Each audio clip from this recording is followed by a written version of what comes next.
Hello and welcome to The Corner. I'm the Frosted Glass and I'm joined by my fellow Alabaster Savages, Jack Gunsky, Hi, I'm a fat fuck. Moonshock, Hi, he's a fat fuck. Pterodimantis, I can confirm we're all fat up on this stream. This will be the quickest introduction I've ever done. And this week's special guest, Prospero. I'm an aging hag. There you go. And I'm not a fat fuck. I'm just a fat aging hag. It's totally different. We're all promise. talentless hacks. I have no idea why you're watching us. I never ever lived in my mother's basement. I promise you. Jack, I can tell you why they're watching for your suffering. I do suffer. That is one thing I excel at. We'll do it in silence. Speaking of which, Frosted, If we do it in silence, we lose all our audience. This is the That's stream. true. Be as miserable as publicly as possible so we can keep the ratings up. This is the Oh stream my equivalent God. of a snuff film. Yeah. And I can neither confirm nor deny that I lived in my mother's basement. That's okay. I'm married to a guy that lived in the basement because it was a tri-level house. So what do you want? I mean, it's that's another trope that just needs to go away. Yes. And Evolved Potato is confirming, yes, Jack's suffering is enjoyable. yes, So I was right. we now have information from the key demo. I was gonna say a bunch of Desaad fans at Australians? Australians love this show. We need that. We need that for like the poster for this show. Australians love it. Well, I think In after quotes. United States, Australia is the second country that most of the watchers are from. I can believe that. I'm So pretty I'll sure guess that Canada or Australia. Australia watches because they yearn for the freedom to say the things we do. But also because it's the middle of the day here, whereas over where you guys are, it's late at night or getting there. Well, you guys need something to do between shooting dogs. Shoot, All right. Shooting dogs and checking in on those shitty apps.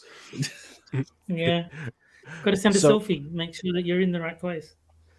So let's start our first article. The masculinity of doing the least. What? Oh, wow. There is My none. God. I'm hyper masculine because I'm lazy as fuck. Why is The- never the- mind. The internet exploded when Chris Pratt posted a Oh, no. birthday Oh, no, homage no, for no, his no. wife. Stop. You know what this is gonna be? This is gonna be like the creepy Marxist. You should do nothing and have No. everybody else do stuff for you argument. No. I know exactly what this is. Chris Pratt had a photo of him and his girlfriend, wife, I don't know.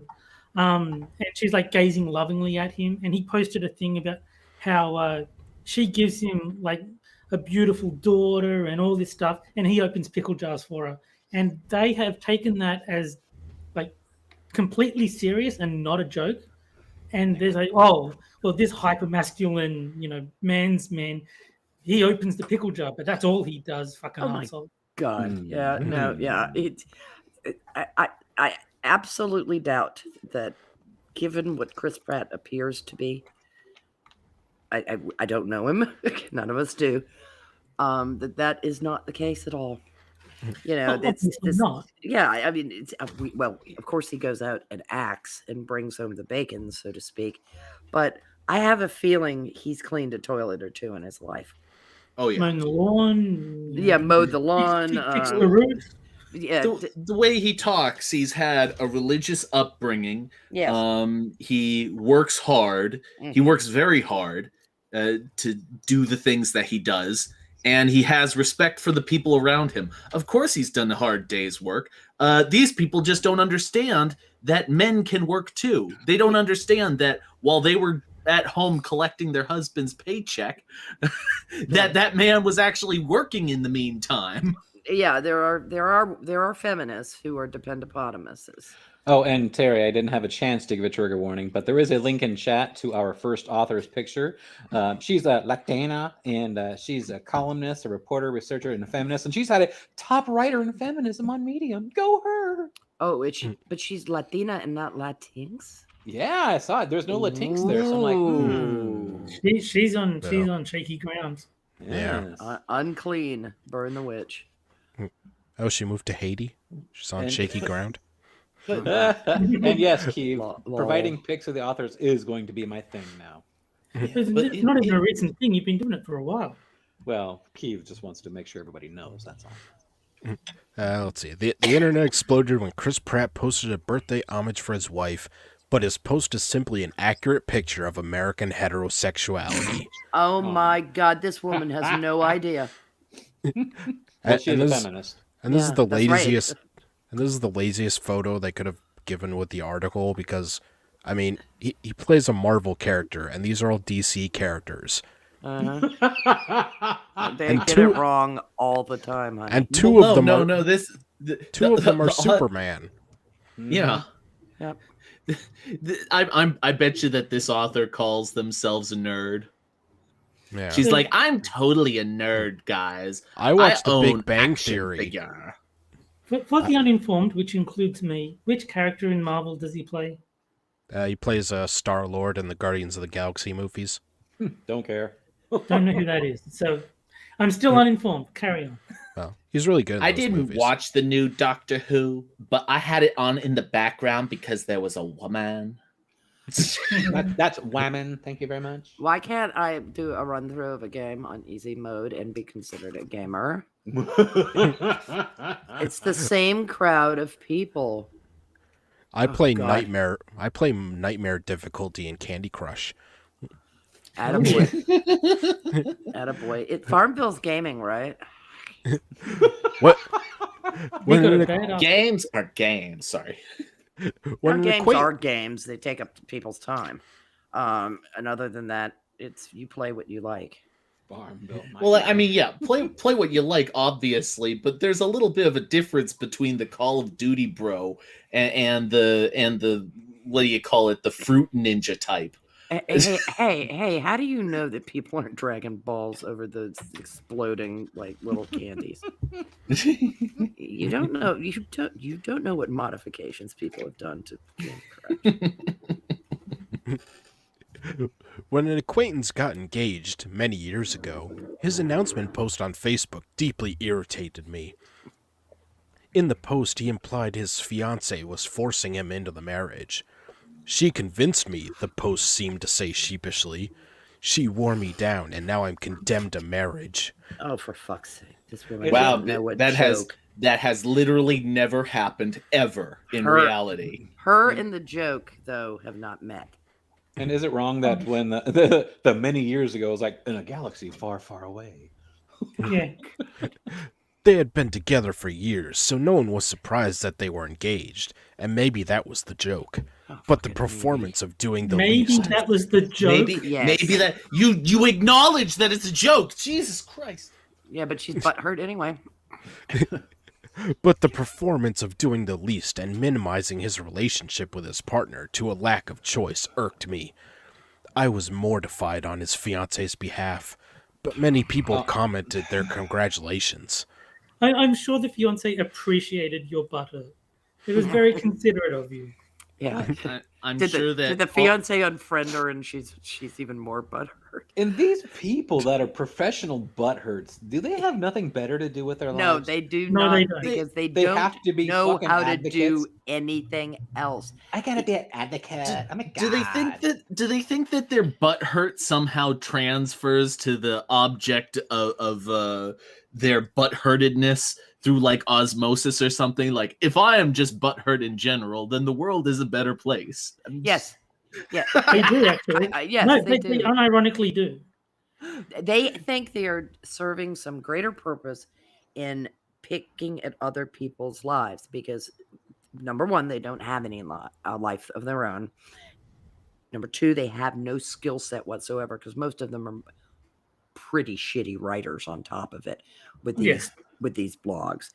They have the critical thinking skills of a fuck-witted ant, and they're actually they're more to be pitied than scorned. But I prefer to scorn them because low-hanging fruit. They come off to me like parasites.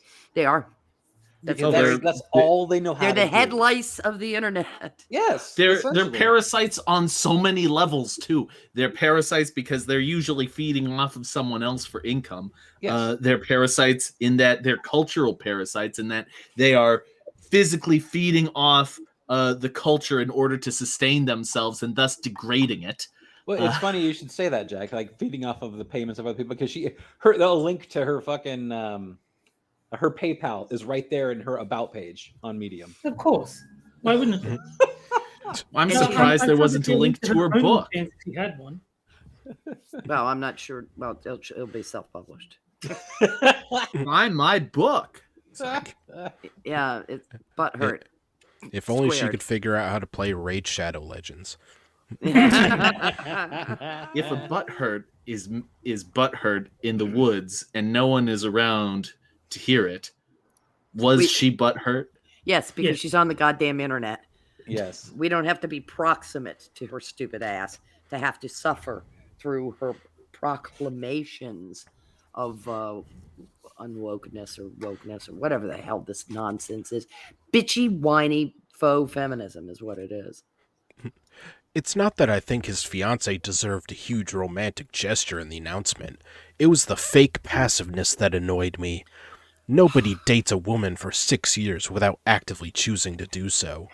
In a You'd be clumsy... surprised. The joke that you acknowledged was a joke was that they were together for a long time. Of course they were going to get married at some point. That's the joke. But also, nobody dates a woman for 6 years without actively choosing to do so.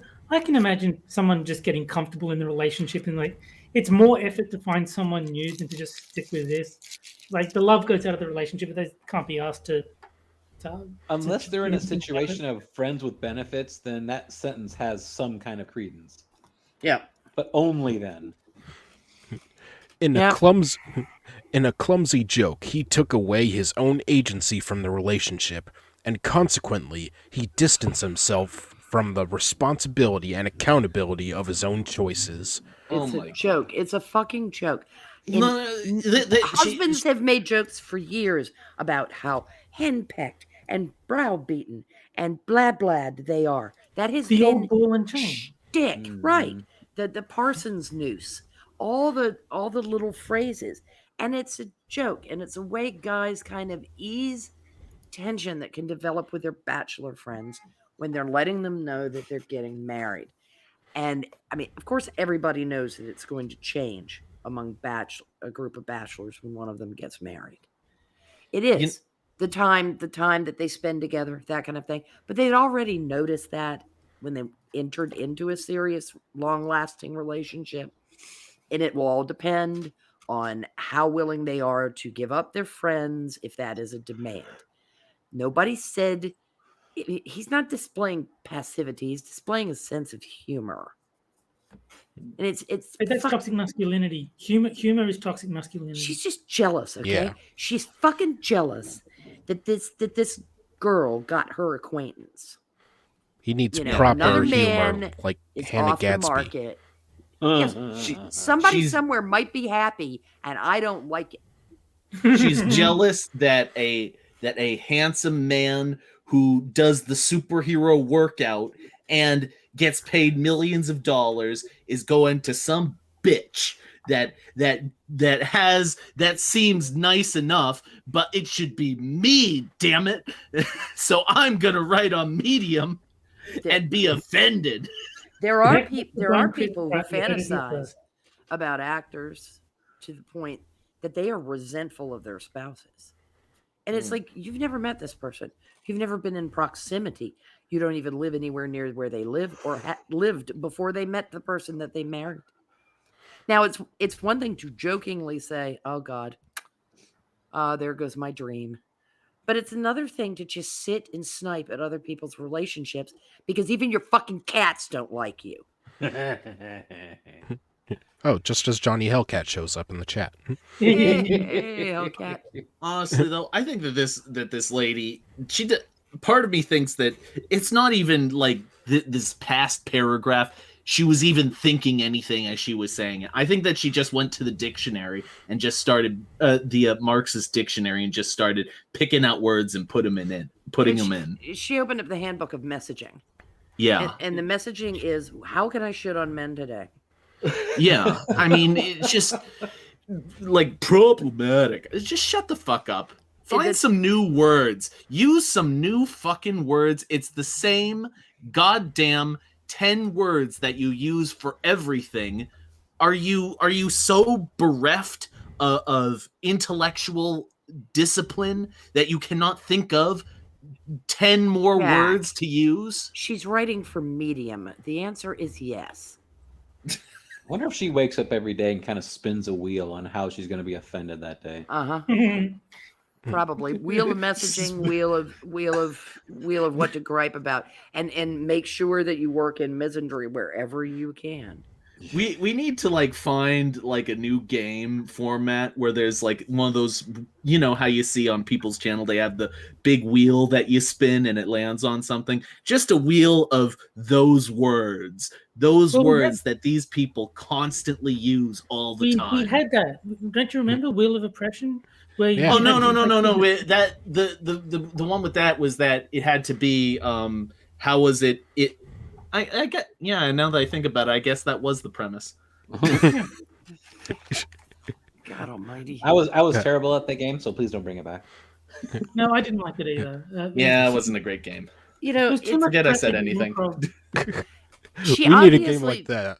Oh, we had a game like that. Oh, I didn't like it. When you get back to what she's saying about Chris Pratt, and I'm reading ahead just a little bit to the partial paragraph. How dare you? She didn't. She knows nothing about StarLord. Okay, No. because StarLord is like a slacker mess in the first movie. Okay, He's a piece of shit. Well, yeah, he is. He's an arrogant twat. He's not Thor. He's not Mr. Musclebound. He's not Mr. Sweat, hair floating in the breeze. Oh, glorious me with my thunderbolt or anything. He basically is pretty convinced he's just an ordinary dude. He's like a more immature Indiana Jones. Doing ordinary stuff. And he's trying to track down some things. And he's got some interesting sidekicks. And it's a funny movie. He's a natural comedian. He's a decent enough actor to carry the role out. I've seen the film. I enjoyed the film. The second one, you get into a little more about who the character really is. But he's not... He's a little Luke Skywalker-y, too, in that what's this Force thing and I've got it kind of deal. The kind of the unlikely superhero. Because what's really all that super about him? There isn't. He's kind of an ordinary character. Yeah, I mean, that's basically what the movie is about. They're a bunch of ragtag, rejects. Yeah. They're a bunch of dipshits, but they have the capacity in order to solve a problem. He is more like Han Solo in many ways because he's a bit flim-flammy and a little self-interested, underhanded, self-interested. I don't know whether this character would shoot first, but he's kind of in it for him, and that's it. And it's about the buck, or making the quick score. Running a chop shop in space or something like that. I mean, it's not. She didn't pay attention if she saw the film, and I doubt she did. Yeah, probably not.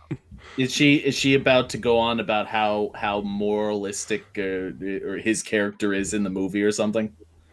No. I can just see the thing.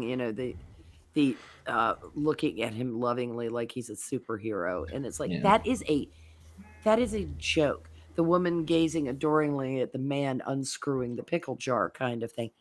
That's a joke. Maybe it wasn't that deep in that instance, but it made me wonder about their relationship.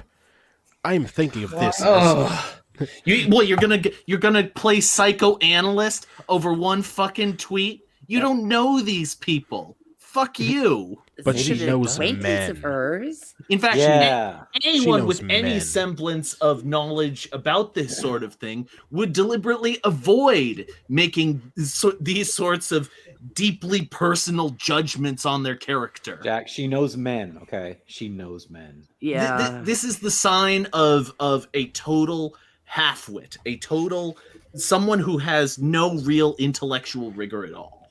Do you think she had a dad? No. I think that she had a dad that was mean to her. Either demanding of her, or gross and sweaty and labory type. or there was you know, a trip out for very cigarettes. bad divorce between her parents, and her Yep. mom taught her Yep. to hate her dad. Maybe.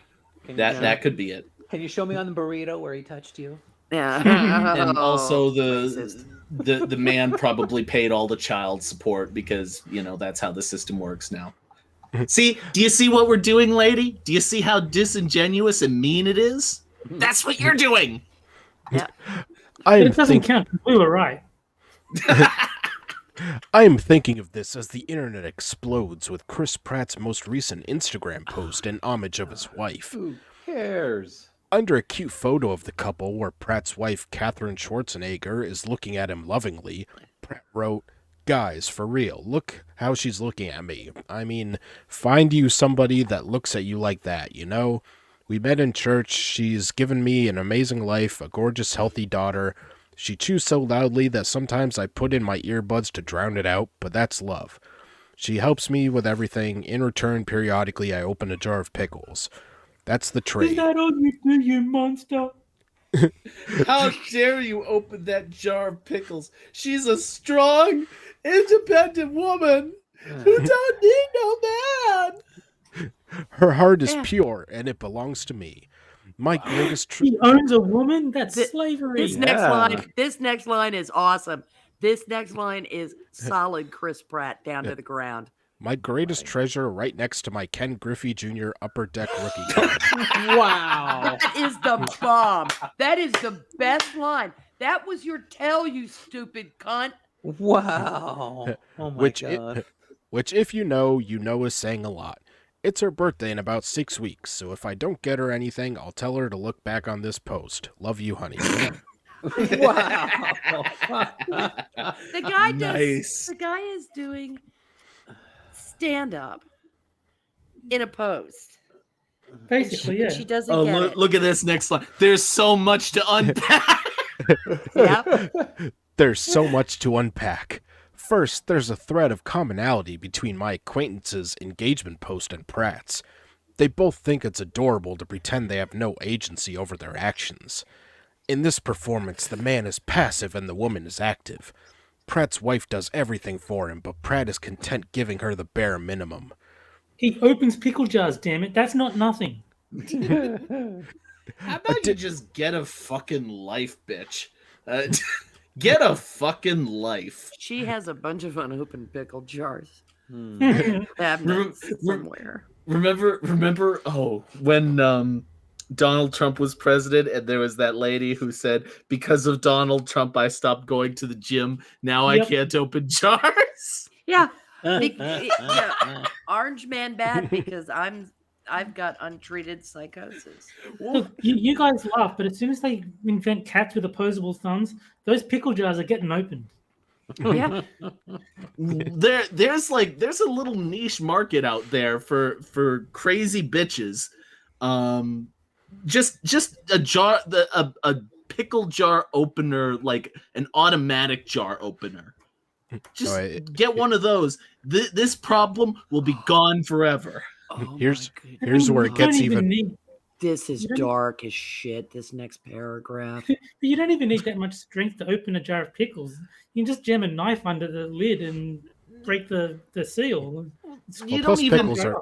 pickles are disgusting, so you shouldn't even be eating them. A lot of it isn't even about strength. A lot of it is about the sort of leverage you use. If you grab it in the right way, you don't need to be very strong to open it. Yeah. Let's see. Additionally, many have pointed out that Pratt referred to their daughter as healthy, perhaps in contrast to his first son with Anna Faris, who has health problems. There's absolutely no winners in this equation, and yet this post got upwards of 2 million likes. I want to. Oh, Why do I get the feeling that there's like that she's gonna go into something? She referred to their daughter as healthy in much the same way you would have done a pig or a slave. No. I can tell you exactly what that is. He also has a son who was born premature, and so by focusing on the healthy daughters, he's like, I don't know, it's like sort of minimizing the existence of his son because His he other doesn't fit child. the narrative. oh yeah, she's got to work that in. Let's see. That's the poor son of a bitch probably meant nothing, other Pratts- than just On the whole pickle play thing, Cynic says, "Bet this bitch is too familiar with cucumbers, though." oh. Well, they're pickles when they come out. Yeah. Ew. Pratt's dig might sound sinister and ableist, but he's simply saying the It quiet part doesn't. out loud. A wife's It job doesn't is sound anything. It sounds like he was talking about his daughter. That's all it sounds like. A wife's job is to do everything for her husband, including giving him offspring that isn't tarnished by disability. Oh, Jesus Christ. As a man, Pratt's What only the job is to open a jar of pickles. What the flying fuck is wrong with you? He was expressing joy at his baby daughter, and you're That like, is he can't be. There is subtext to this. No, That- that is exactly what he did wrong. He was happy. The author is not happy. How dare anyone be happy if I'm not happy? Fuck everyone. I'm gonna make everyone miserable like me. exactly. And what's There- like the most common adjective people use when talking about a new baby is healthy. You know, like I don't care if it's a boy or a girl as long as it's healthy, or a healthy baby boy or whatever. Yeah, believe it or not, author crazy bitch. Healthiness is a good thing. It's good to be healthy. People like to be healthy. People want other people that they like to be healthy. See, when you said the adjective associated with babies, my mind went to loud. He's You got can't a put those things up. he's got a healthy baby. That's a good thing. I doubt he meant anything unless there's some reason that his wife, the former relationship lady, there was some belief that she was responsible for why the child was born prematurely. No, I think I think it was just it's a turn of phrase. It really is. The accusation is that unlike that other wife of mine, this one gave me a healthy baby. That's how they're choosing to interpret what he's saying. Yeah, that's called crazy bitch interpretation. It is, but Unlike- that is how they're And interpreting. we're all very familiar with this. That's all the media could do under Donald Trump for 4 years was crazy bitch interpretation. More than 4 years. They're still doing it now. Oh yeah, that's true. Unlike my last wife, whose uterus was just trash. Jesus H. Christ. She went into premature labor because he wouldn't open the pickle jar for her. There you go. Everything was going so well, Yeah. but he couldn't open the jar of pickles. Yeah, it's just she's got a hard on against Chris Pratt. No, she has a hard on against men. Yeah, general. but he is the doppelganger right now for whoever it is she hates. Like the guy that told her that she was boring and couldn't write. Yes. Yes, this post is obviously a patronizing, paternalistic, ableist joke, but I think the reason it's making the internet explode is because it so clearly illustrates a common facet of modern masculinity. What, Now- happiness? Nowadays, men possess an overwhelming awareness of their own faults, as men specifically. Gender inequality is more visible than ever, so everyone low-key knows men are trash. This is Nice. This is utterly contradictory, by the way. Pratt is leading into that. It's funny because he is aware that what he emotionally brings to the relationship is inadequate, but his wife loves him anyway. How dare her? The amount of projection, the amount of projection in that highlighted section is absolutely nauseating. Men are aware of the faults that feminist shitheads like this bitch perceive them to have. She's removing that business. Men are very aware of how feminists like this cunt think about them. They're terribly aware of it. Why do you think MGTOW's a thing? Why do you think incels are a thing? It's because of harpies like this who will not get off the misandry wagon to save their goddamn lives. Men suck. Men are this. Men are that. Men are all the bad things. We're gonna hang on the man because they have a sense of humor. I don't have a sense of humor. I hate that. I mean, what the hell? I mean, are you jealous that you're not a man? Yes, they are. They're jealous and they're just narcissistic and upset because they don't have a sense of humor like this man does. Yeah, and they don't have anyone that loves them like this man does. And they don't have any children, thank Christ. Really. They've got fur babies, thank you very much. Yeah, but this is the pathology in this is it would be tragic if they weren't spewing their vitriol out constantly in publications. I mean, I would just feel sorry for a person who is this bitter about men. I'm sorry somebody treated you poorly or your daddy went out for cigarettes and didn't find his way back. But if your mother was anything like you are, I can't blame the man. You know, it's of course, she doesn't understand the differences between men and women. She certainly doesn't celebrate them. And wants men to feel poorly about themselves. So she's contributing to the shrieking at men. Like, all you guys know what these bitches think of you. You'd have to live under a rock not to know that this is what feminism classes men to be. Well, well, aside from that gaslighting, I'm starting to think I'm starting to form a general theory that the internet has, in fact, dramatically destroyed feminism in general, on the sole basis that people can see these insane bitches for what they really are, and so as a result, they've just put all their craziness out there and will never reproduce. Yeah, but they keep finding new ones. They're graduating new ones all the time. Women have taken over universities now. They've taken over education to the point that it is nauseating. And there is this constant drumbeat. I mean, Christina Hoff Sommers caught on to this in the 1990s. And then with Gamergate kind of just really got more full-throated. But the problem with so many female teachers is they don't understand how to teach boys. And that's where the whole boys are broken girls comes from. Yes. Is female teachers don't understand how boys are. And so they treat them like girls. And obviously boys don't respond to that. So the boys are idiots. They're not learning. Why aren't they learning? And then they drug them because they've got to have ADD because they're not paying attention. They're bored. They're bored, lady. And then the best part of all is that after all this completely torching their education turns out, there are less men in colleges.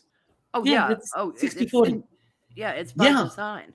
It's by design. And they're like, this is a victory for equality. And I'm like, no, bitch, what the fuck are you on? They've been in the process of ruining universities ever since they gained the upper hand there. Although then again, maybe men are better off for it because they can pursue actual careers instead of the fake ones they're turning out in colleges. I will say that the gender imbalance in universities is less so when it comes to the field study that actually result in careers. Like if you Earnings, look at the STEM fields as they're called, those are still fairly heavily male. It's just that there's so many bullshit courses like gender studies that all the women are doing. That's why there's so many women in universities. Yeah, and they're getting to take non-math math, and they're getting to take non-science science. Yeah. And but if you go looking in business schools, you're going to see much more of a balance. In finance, you're probably going to see more men, but just a little bit. You're still going to see more men in STEM and computer science. I mean, imagine engineering would be quite male dominated. Yes. Mm. Well, there are actual reasons for this. They have to do with both visual perceptions that differ between men and women because our eyes are distinctly different. Women tend to perceive color much more accurately and broadly, and men seem to have better spatial orientation. Now, this is a hashtag not all. I mean, Jack's a female engineer, so I mean, yeah, we all understand what a bell curve is here, so I don't think we have to keep going on about the not all bullshit. yeah, but it's the distribution is pretty strongly. Jet pilots are going to be males.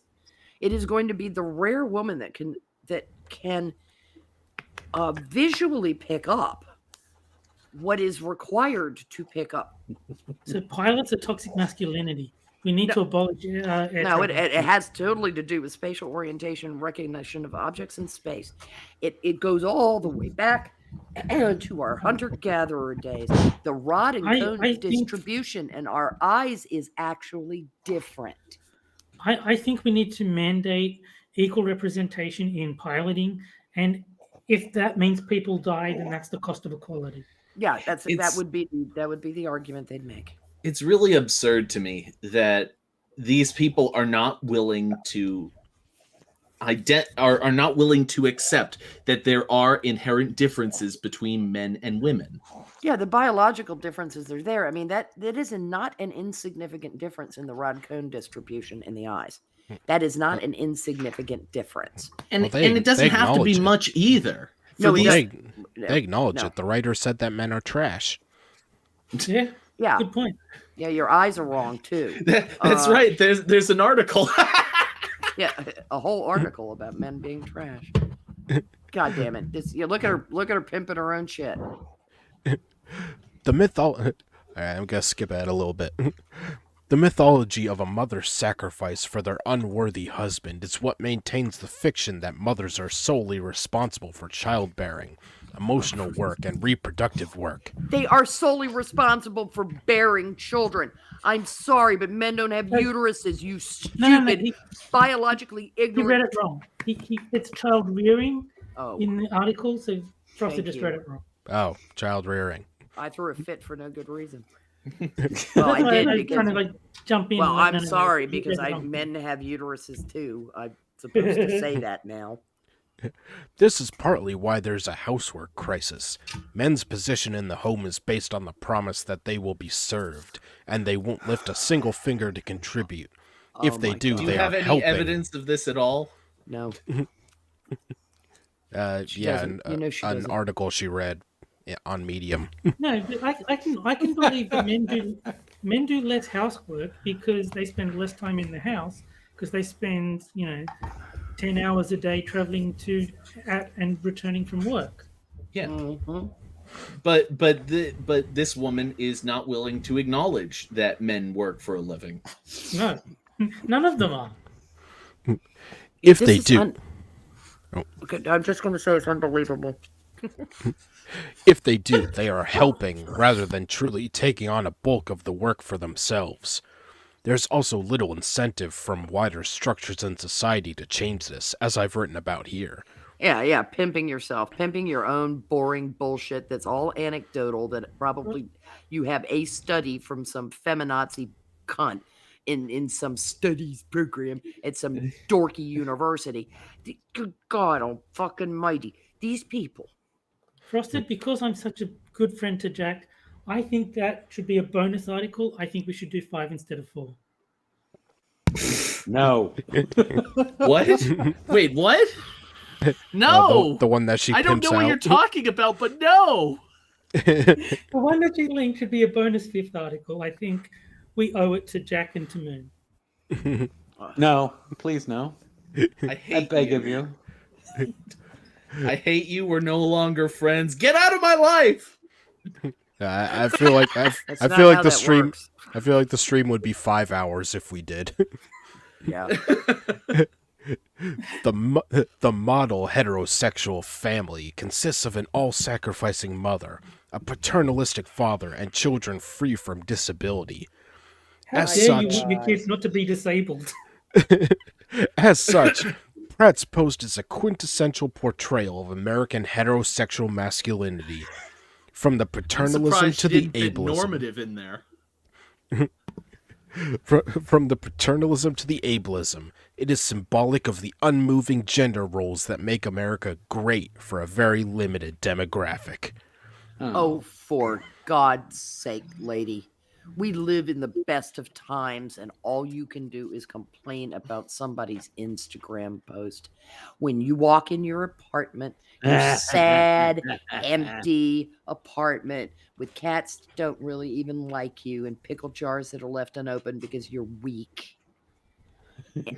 You throw on a It's- switch I just- and the lights come on. That doesn't happen everywhere in the world.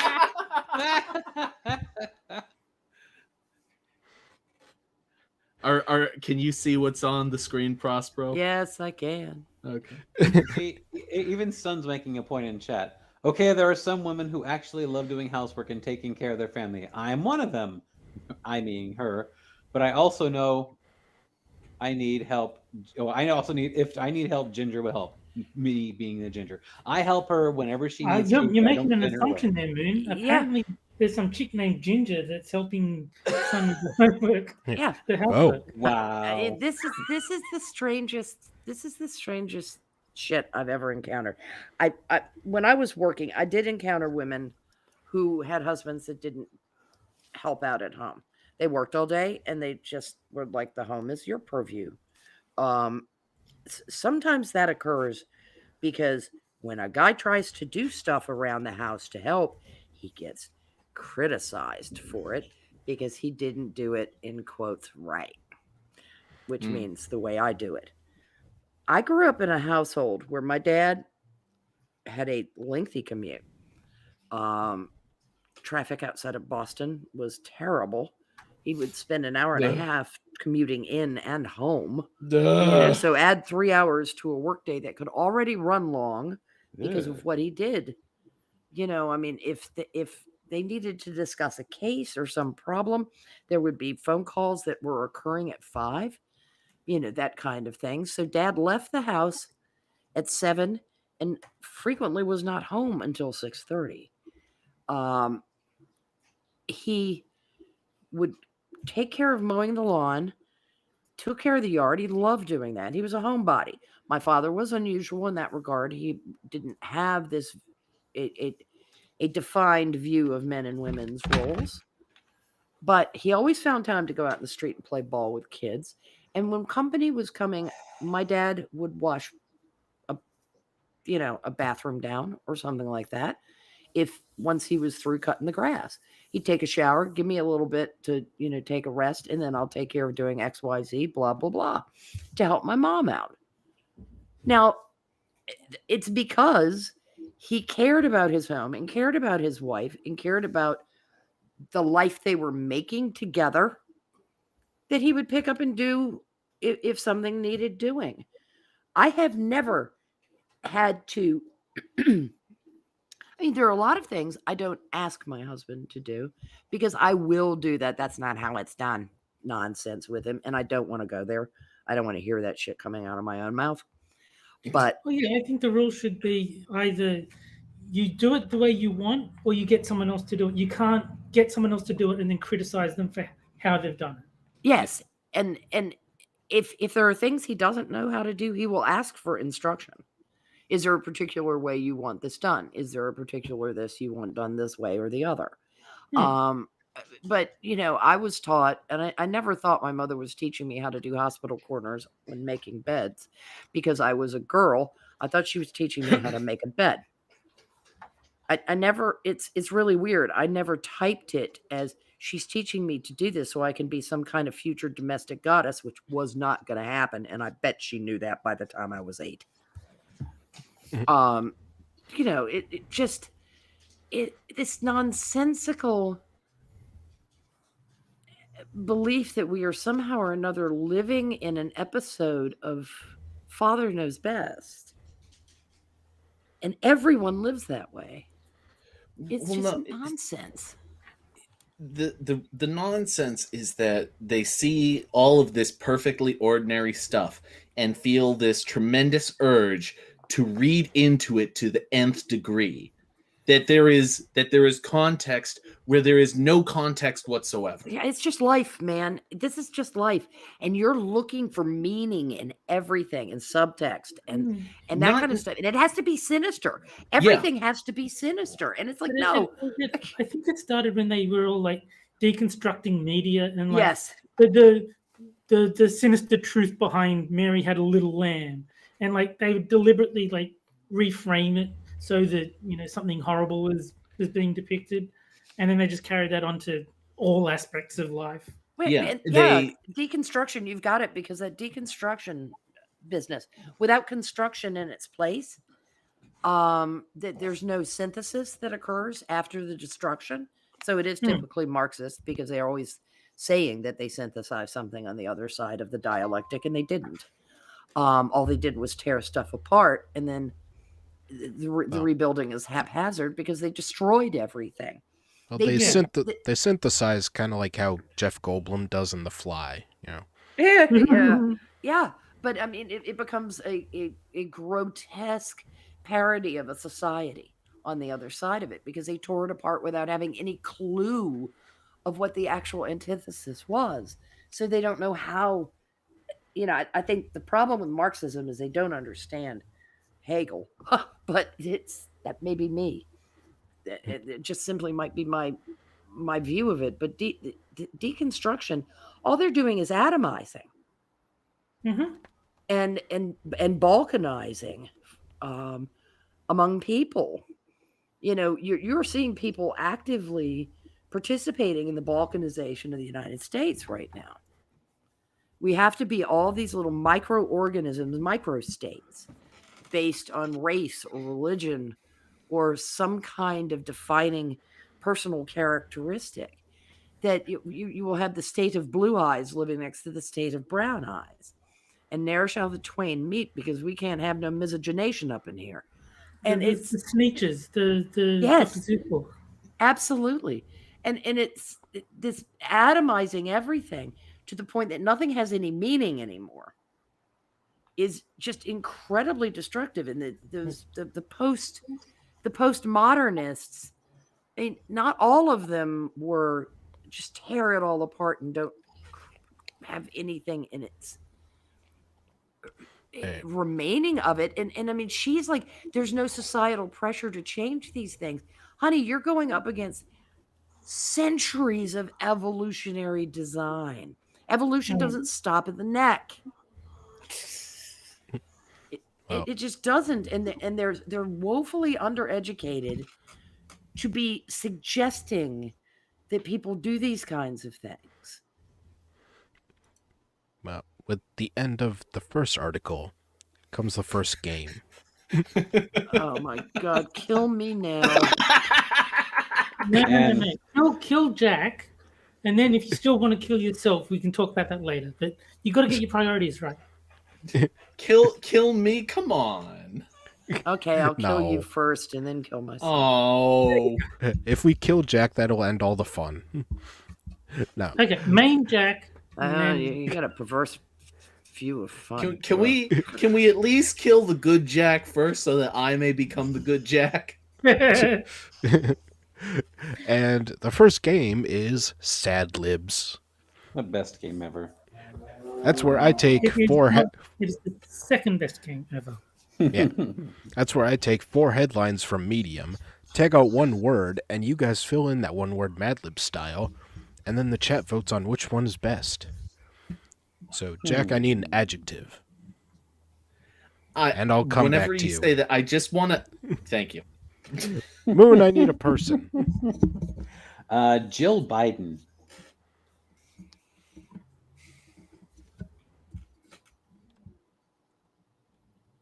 I believe you mean Dr. Jill Biden. Oh, excuse me, Dr. Jill Biden. Okay. Dr. Lady Macbeth.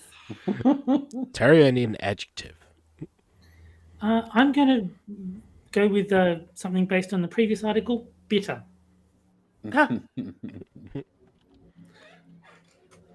Oh, how about this one for me? Sour. That's just copy.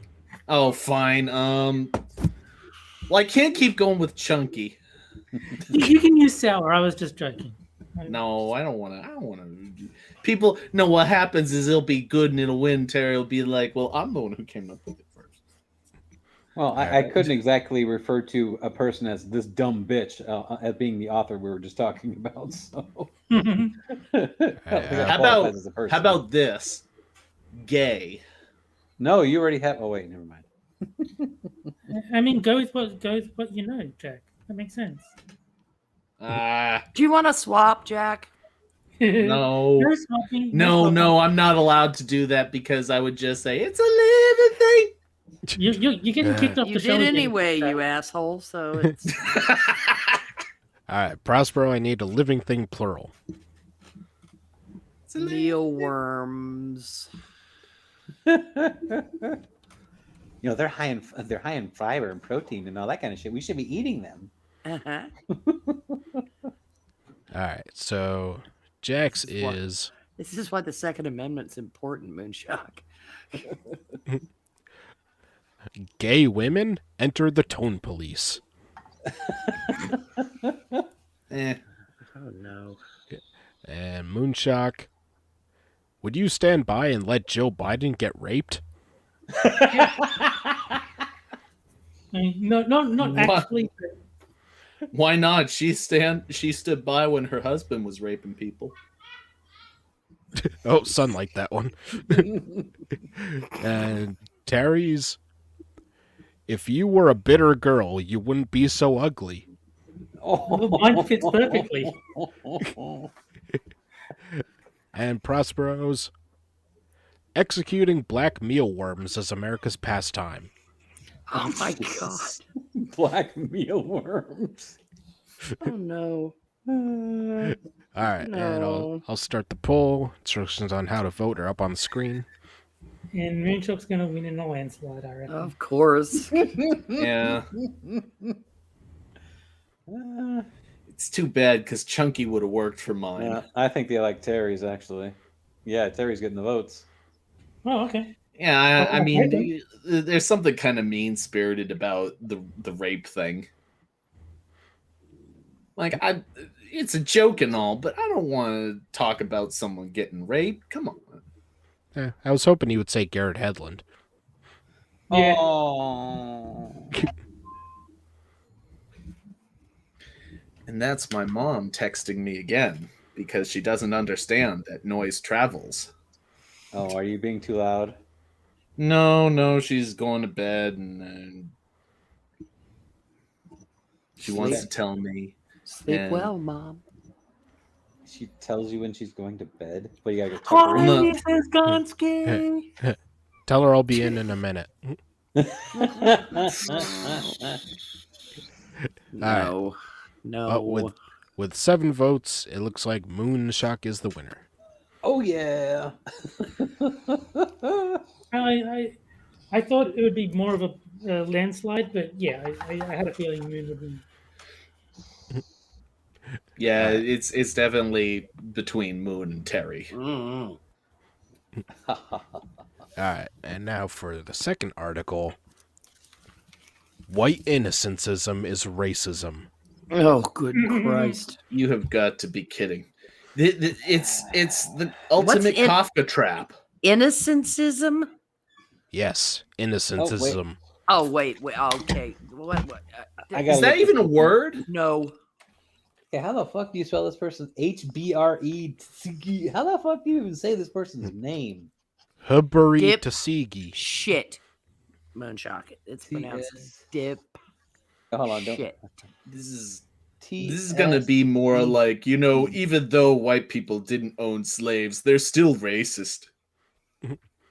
It's the same fucking thing all Lack over of again. accountability in the white community. You have to acknowledge collective guilt. Thank you. It's a Kafka trap, because you're saying that you're innocent is proof of your guilt. Mm-hmm. And if you said you're guilty, then you're just simply guilty. So yeah, it's all a cap. It's this entire racial deal with CRT is just a Kafka trap.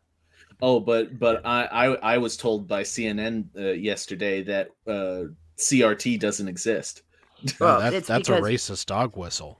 It's because it's not being taught in schools. Well, yeah, they're right. Technically speaking, they're not teaching the children CRT. They're using CRT as the framework for teaching. Yeah. This person has no picture. Just says, I hope you like my writing. How lack of accountability in the white community produces new forms of racial discrimination. Hey, suck my white dick. What's quite peculiar is that there was a movement within black churches about collective salvation around the turn of the century, if I recall. And it has been applied. Collective salvation has been inverted to collective guilt. It's a very interesting paradigm shift of how to look at everything, that simply because you share a characteristic with someone else, you are exactly like that person. I would just like to remind everyone that by his own lack of denial, Ibram X. Kendi is a murderer. Yes. That's true. Yes. Just because you say you didn't do something doesn't mean you didn't do it. It actually means that you did do it. So, yeah, it is all Kafka's The Trial over and over and over again. Well, I simply said that, by the same logic, have you killed anyone today? And rather than deny it, he blocked me, which seems pretty sus to me. Yeah. Obviously, Ibram X. Kendi is a murderer. I can reach no other conclusion. Well, I can get that there was some bitterness, that there was an element to racism. And I will acknowledge that there was an element to racism, that there was an assumption that all black people were venal among a certain group of nitwits that made group assumptions like that they were all of the criminal class or all of the and all this is repeating the same error, as if that is going to correct anything. That the entire point is to never look at the actions of an individual and ascribe those actions to anyone other than the individual. Anyone who does that is being illogical. I'm not saying they're necessarily being immoral. They're just being very, very lazy. I don't know. I think that there's a certain level of laziness in which you can actually ascribe bad motives. Well, they won't investigate any farther. Is that what you mean? No curiosity or critical thought being Well, no, that they hear counter arguments and are so lazy with it that they will totally ignore them in favor of what is comfortable. Tunnel vision for comfort. Yeah. I mean, it's that the hive mind has spoken, and this is our belief. And even if there's evidence to the contrary, but it's intellectual laziness. It is unbelievably lazy to ignore concrete evidence, not anecdotal, but concrete evidence to the contrary. Well, not just that, but it kind of goes back to like a Nuremberg trial thing. Mm-hmm. You're just following orders. That's what these people are doing, effectively. They're just following orders. They are not exercising any sort of independent thought. And that is, by our society, considered to be something of a crime if it leads to crimes against humanity. Well, yes. I'm not forgiving these people for that. A lot of them, particularly on the younger end of the spectrum, have not been instructed in anything approaching critical thought. They are instructed possibly up to the taxonomic level of knowledge and application. So they are very good at being mass mobs of human microphones. You tell them what to say, they will say it. They defer to experts, in quotes. They're highly deferential in that regard to people who have styled themselves to be their intellectual superiors.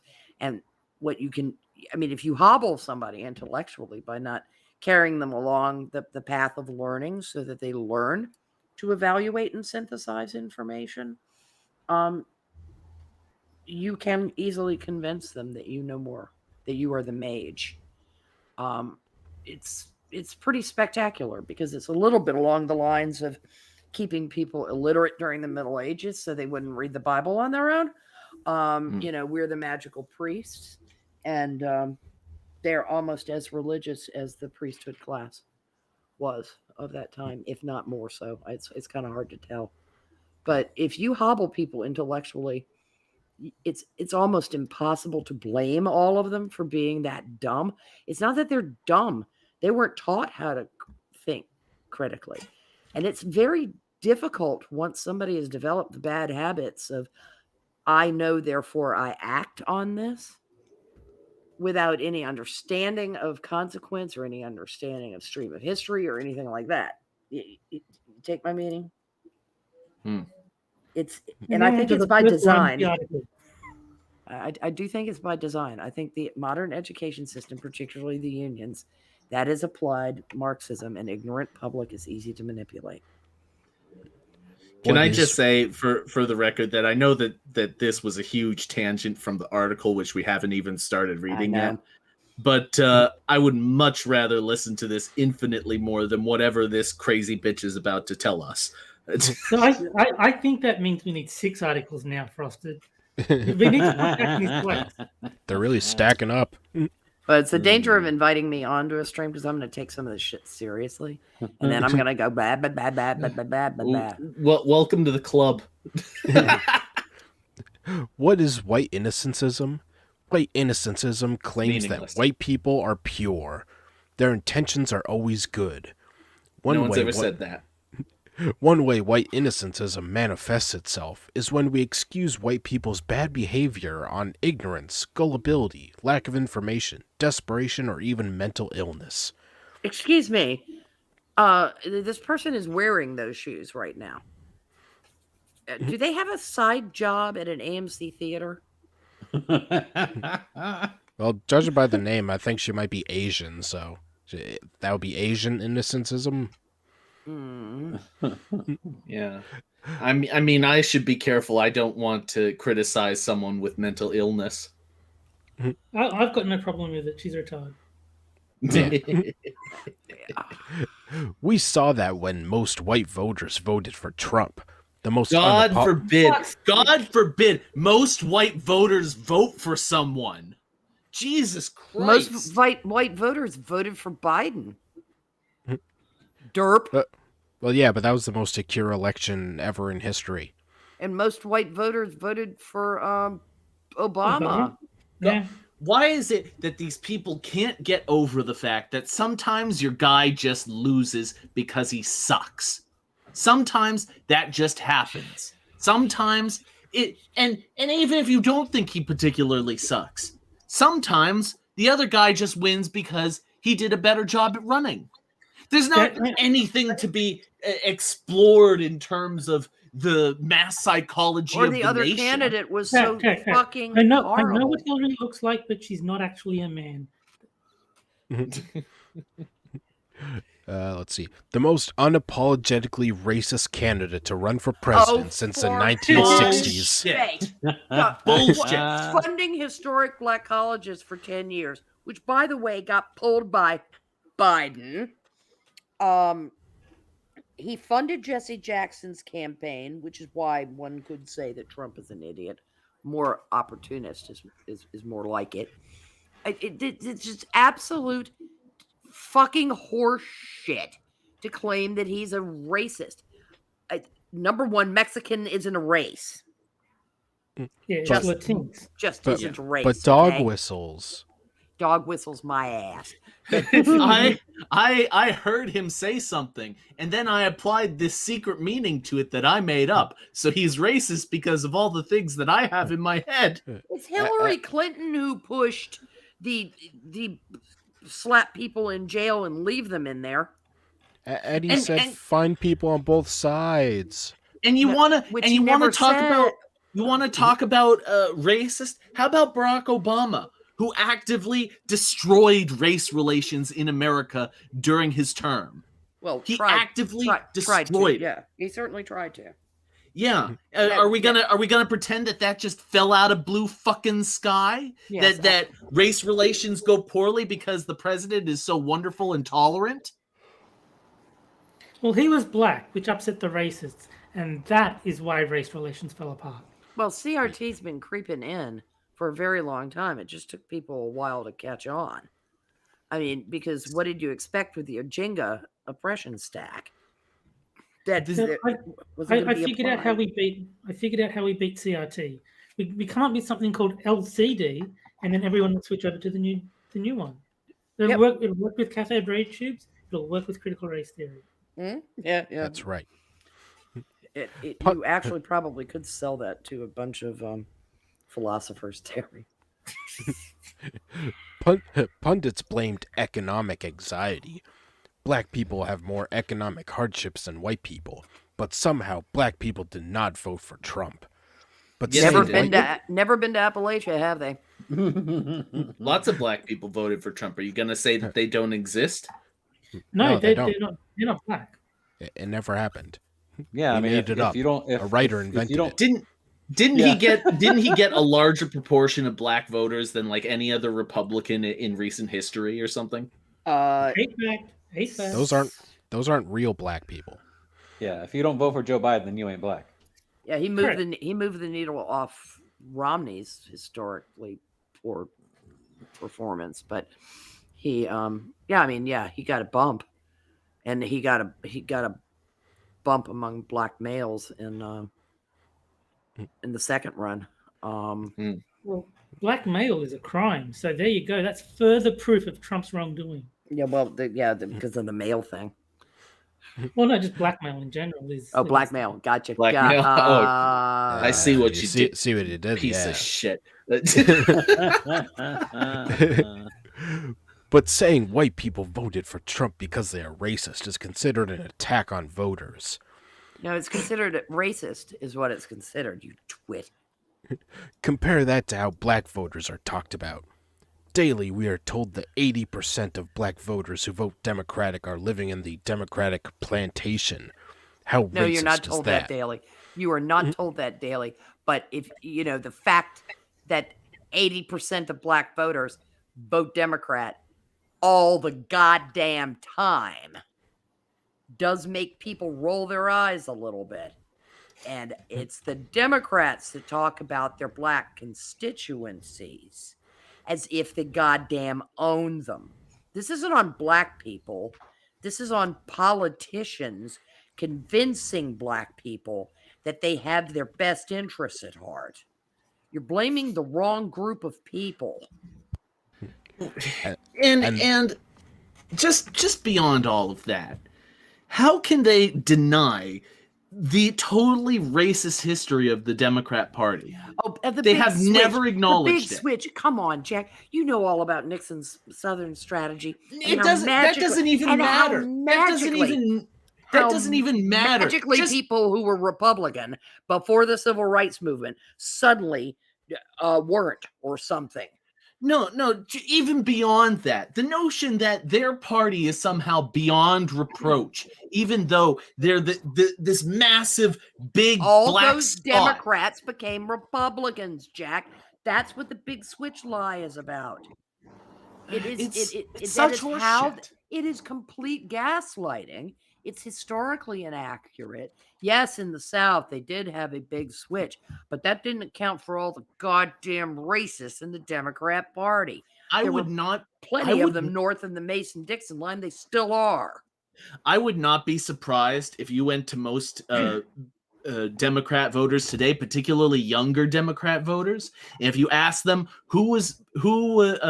what party did Abe Lincoln belong to, they'd think he was a Democrat. What party do you think the KKK was? They'd think that they were Republicans. Oh yeah, I bet you that they would totally think that. Well, they would, and they were like, well, they might as well have been because there was this big switch. I have run into that big switch argument made so many goddamn times, and I pointed out to them that every single Republican presidential candidate, other than George W., because he was too fucking young to vote, was a Republican before the Civil Rights Act was passed. Every single one of them after 1965 was already a fucking Republican. Every one of the nominees. Every single one of them. Oh, that doesn't matter. Of course it doesn't. Those are hate facts. The fuck? How can that not matter? Reality is a white supremacist construct. Jesus It is, Christ. actually. You know, everybody, my parents, everybody in the South was a Democrat, okay, pretty much. There were Republicans, but there weren't very many of them. The majority were Democrats. My parents switched in 1952 to voting Republican. See, the big switch is real. You just admitted it. It consisted of Prospero's parents. Yeah, they voted for Eisenhower. My God. Oh, the horror. And they didn't stop being Republicans when the Civil Rights Act was passed. Jesus Christ. It is another one of, as Scott Adams has pointed out about the Fine People hoax, it's another hoax, and people are lapping it up. And this racist claim is not something said in private chats. This is said out in the open, in the media, on social media, on Sunday talk shows. On CNN, a supposedly liberal channel, Republican pundits call black voters plantation lovers every day. Saying we want to live in slave plantations is considered a legitimate point of view. You call conservative black people house niggers. Now wait a cotton picking minute, Jack. Yeah, that's what. Let's not even go there. That expression, I was like, you don't understand how the South works. You'd be a social pariah if you said wait a goddamn minute. So you say wait a cotton picking minute because if it's a filler for profanity, it always has been. No, it's racist. You're out of your cotton picking mind. Like bless your heart. Well, no. This was a true stand-in for somebody saying you're out of your fucking mind or you're out of your goddamn mind. Yeah. They said you're out of your cotton picking mind or you're, wait a cotton picking minute here. Wait, but isn't bless your heart a stand-in for telling someone to go fuck themselves? No. The difference is, cotton picking was a direct replacement for the word fuck. So if you would say fuck, you would say, well, that's inappropriate language. I will say cotton picking instead. Bless your heart is more like a sarcastic statement. Okay, I see what you're saying. It can be. It can also be genuine. Bless your heart is a phrase that relies entirely on tone of voice. Yeah. It's like the whole cunt thing in Australia where if you call someone a cunt, it could be a friendly thing or an aggressive thing depending on how you say it. Mm-hmm. Oh, we lost Moon. Uh-oh. There's no more Moon? But how will the tides work? Not Moonshock. We're all going to die. I know what it is. He fell asleep. Sun didn't want him embarrassing himself on stream like he did last time, so she quietly disconnected the call. Yeah, that's probably it. In fact, black voters not wanting to escape the Democratic plantation is the Republican Party's official explanation for why black people do not vote for them. The media does not call Republicans out for this offensive racist claim. Do you know who some of the early people were to call it a plantation? Black Republicans. I don't recall the term coming from white Republicans. Yeah, but if you're a black Republican, then you're basically just white. Yeah, I know that. Larry Elder magically is endowed with White all the supremacist. white supremacist. Yeah, it's great. It's really actually pretty cool. I can't wait till they've been trying to imply that Winsome Sears, the lieutenant governor elect in Virginia, that somehow or another she's got all kinds of white privileges. What she has is Marine privileges. Say it to her face. The woman was a Marine. I want this film. Put it on pay-per-view.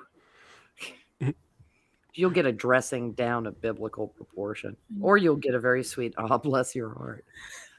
I don't like her as a person, but the fact that Candace Owens gets called a white supremacist just cracks me up. Oh, it cracks me up too. Well, she married a white guy. See, it proves that she hates herself. And I mean, Candace is the one that I have heard use plantation the most. Yeah, she's really hammered that home. But and as much as I dislike Candace Owens, she's right to do so. Yeah. Well, and she's caught people behaving in that fashion. The manner in which she was treated when she was testifying in front of Congress was disgusting. Oh my God. With Absolutely. Jerry Nadler ignoring what she's saying. Yeah, just ignoring what she was saying. Just people treating her like shit. And it's like, because I'm useless to you. Because I'm not one of your mouthpieces. And nice try, Moonshock. We see you sneaking back in. No, that was my shitty ass ISP every fucking night. It always craps out like this. That's what they all say. Okay, fine. Blame the ISP. I intentionally left because I just couldn't stand it. Okay, is that what you wanted to hear? He had an attack of butt hurt, and then Son yelled at him, and he manned up and got back on stream. What the fuck? Thank you, Son. Man up, Prospero. Man up. Yeah. How dare you? Yeah, How well, very dare you? if you can't beat him, join him. Yeah. He's only got one nipple, so he's trying to become less of a girl. Right. He's had one of his tits cut off, so he's halfway there. Yes. I can't believe how sexist this conversation is. That makes him an Amazon, Terry. Yeah. Oh, my God. Oh, but Amazon is evil because of Jeff Bezos. Damn it, Moonshock, you ruined everything. I know. I always do. Continue with the conversation. On the other hand, if a Democratic politician were to say that the 60% of white voters who voted for Republicans just want to live in Jim Crow America, there would be an uproar. Who is it? Who's advocating for segregated dormitories, for Christ's sake? I have never heard. They pretty much are saying that. The Democrats are saying that Republicans just want Jim Crow. It's funny because for all the racism they accuse Republicans of doing, it's all in secret. It's all in secret. It's all encoded messages. Yeah, none of it is direct. We stole the OK symbol.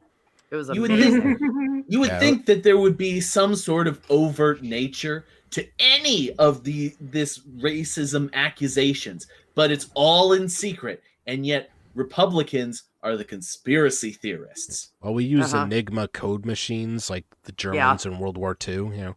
Absolutely. What did you just say? What kind of code machine? That's highly problematic language. Hey, I said Enigma, not Enigmer. Soft A is apparently okay. Yeah. I don't know anymore.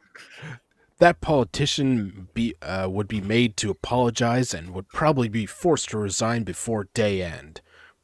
Why? Or also just become the next spokesperson for the Democratic Party. Yes. Yeah. Why? Because white people are always to be seen as innocent. If they are voting for a racist party consistently, they must have a good reason. Or I would like to remind everyone about this whole Jim Crow thing again, about Democratic politicians. There's a man sitting in the White House, or shitting in the White House or something, who said they're gonna put y'all back in chains, and he said it on the campaign trail. I have a question. That is a skip past Jim Crow. That is an implication that the Republicans intended to re-enslave people. You mean we weren't planning on that? Oh, wait. Was there something? I'm sorry. Nobody ever gave me an Enigma machine. You know, if there's a disparity between the way that certain certain races are viewed in terms of like the justice system, Yep. you would think that there would appear some sort of natural disparity between who is given the benefit of the doubt. I have seen white people both propped up by the justice system and diminished by the justice system through the public focus of it, let's say. More recently, because of the public scrutiny, yes, they have started playing inverse race politics with it. I was perfectly willing a long time ago to spot people on unequal sentencing. There were sentencing disparities, mostly because of counsel that could be afforded for defense counsel, and affluenza would play a role. A mother and father who would show up and say that they would take care of Skipper, the cocaine dealer, whereas you did not have the same people showing up to provide, in quote, character representatives for the same age person who was black. I mean, I'm willing to say that the justice system has been unequal in sentencing, and the number of individuals that end up in prison on a lot of stupid drug beefs. A lot of them are stupid drug beefs. There were perception problems.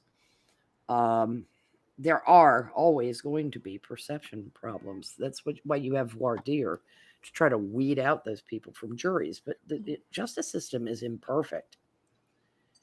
Well, I'm not familiar with Mr. Crow enough to use Jim, so I'll just refer to him as James Crow, just out of respect. Thank you. the whole purpose of the justice system as it's designed is that it knows that people are imperfect, and so it plays off of that rather than just accepting the imperfect nature of the individual as the sole basis for judging a person guilty or innocent. It has groups of people who have no particular bias in the subject gather together, and they decide whether or not a person is innocent or guilty. Yeah, presumably they have no bias. Well, yes, if the system works works the way it's supposed to. It was more class based. If I had to actually say, I don't think race was the issue so much as class, as to whether you got longer sentences, because class determined your capability of paying for defense counsel or having to go with a public defender, and that's where the rubber seems to hit the road, where you have an active defense lawyer rather than somebody just being there to make sure that your rights are protected within the court. And that's a huge difference. An affirmative defense will have an impact on a jury where a passive rights guaranteeing defense will not. And I think in that regard, it was more class based. The fact that there was disparity in numbers within the class of people being brought in, we can discuss the root causes of poverty all day long, until other certain things are dealt with. They're never going to get to the bottom of that, because it's racist to bring up the fact that absentee fathers seem to have a huge impact on one's income class. Oh, that's extremely racist. Across the board and regardless of race. That's, well, technically true. Yeah. This needs context.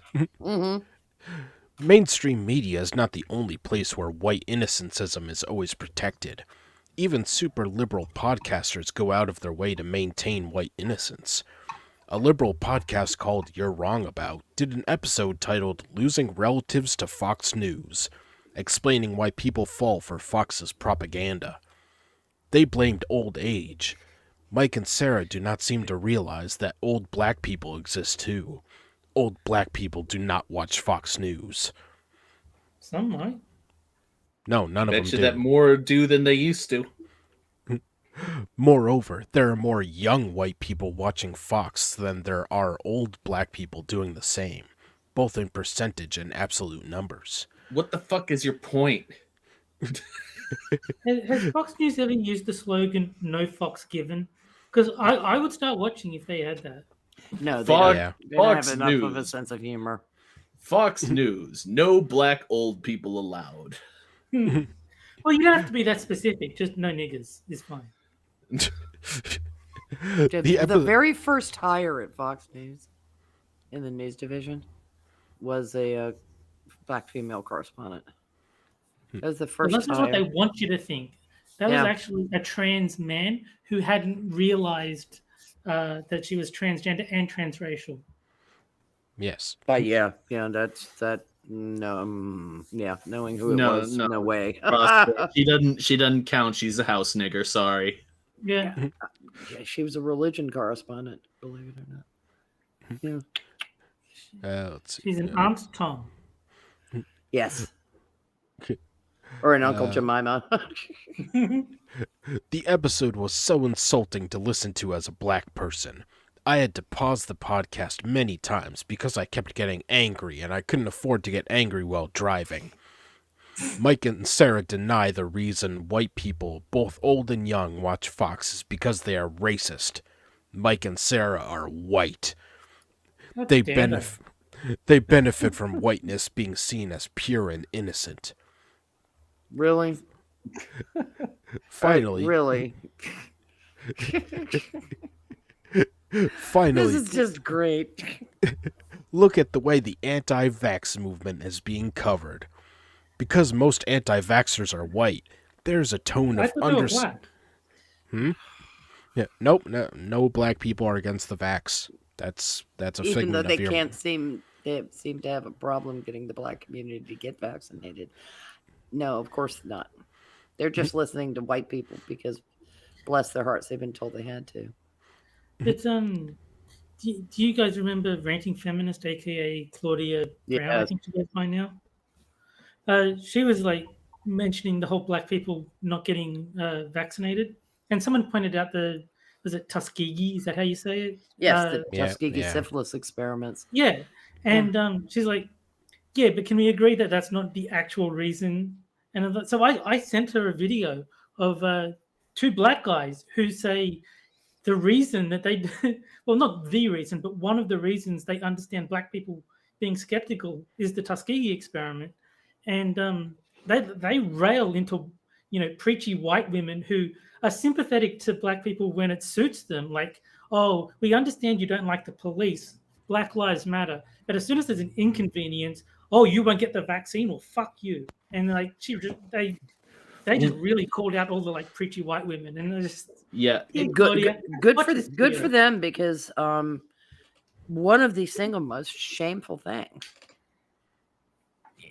in my country's past is the Tuskegee experiment. It is absolutely gobsmackingly horrifying. It's Mengele level evil. From what I've heard about it, it is utterly monstrous. What they It do. is. It's Mengele level evil. It is that degree of in just.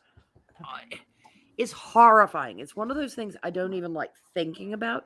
Just like I don't like thinking about Dr. Mengele, because the depersonalization that is required to carry out that kind of malevolence with people, and any people is just. The thing that got me is, didn't they promise them free healthcare? Like that's how they lured them in, and then they gave them syphilis. I mean, it was just terrible. It was absolutely terrible. But like, because from what I've gathered from my limited research, they were like offering the black people free medical care to get them to sign up. It was a bait and switch. It was a bait and switch. But if that's the case, I fully understand why the black people are like, no, you fool me once, shame on me. Shame on you. Fool me twice, shame on me. Yeah. Like, Well, no, the thing is, The thing is that this type of person, like Claudia, probably doesn't think that black people are educated enough to have heard of something like Tuskegee. For my God, something like that cannot leave the cultural conscience. I mean, that would be like asking Jews to forget the Holocaust. I'm not kidding you. It is that level of malevolence that was involved in the Tuskegee experiments. It's gobsmackingly sociopathic and obviously racist. Yeah. It's eugenics at an order that it probably made Margaret Sanger's vestigial dick hard. I'm wrong because I think she's a malevolent racist. Well, didn't she admit as much from what I've Yes. pretty much, yeah. He was very she's very prominent much about it. into the Untermensch, Ubermensch viewpoint. But yeah, I mean, Another thing that doesn't exist anymore. There's no reason for that. The Planned Parenthood's good now, even though it does functionally the same thing as when it was created. Oh, and I here's and dismiss here's some. people using that as a reason not to get vaccinated is to misapprehend the horror. And here's something that's incredibly true. Because most anti-vaxxers are white, there's a tone of understanding and sympathy in the way they are covered in the media. Jesus, dancing. Oh, yeah. People have been you- nothing but kind to me. Okay. Yeah, you know how the can we media get the just- demographics of our country correct just Yeah. for once? Yeah, Most you of anybody's going to be Are- white if there's a group of people doing something. Yeah, you know how the I'm media curious, has does been this- very sympathetic to anti-vax people lately. Does this person have any evidence that backs up this extraordinary claim? Hashtag listen and believe, Jack. Listen and believe. Yeah. Anti-vaxxers have been stalking and harassing school teachers and even children. my Oh, I see. It's stalking and harassing now about vaccinations and not about anything else. They have been creating chaos at school meetings. They have been sending violent threats to doctors. This But has the nothing to do with. Oh God Almighty! None of this has happened. None of this. Or if is it real. has, it's a crank. A crank does not translate to all these people do. But the They Don't can't- get it. Why? Everything's collective with these people. They think entirely one white person did one thing, therefore all white people agree with this.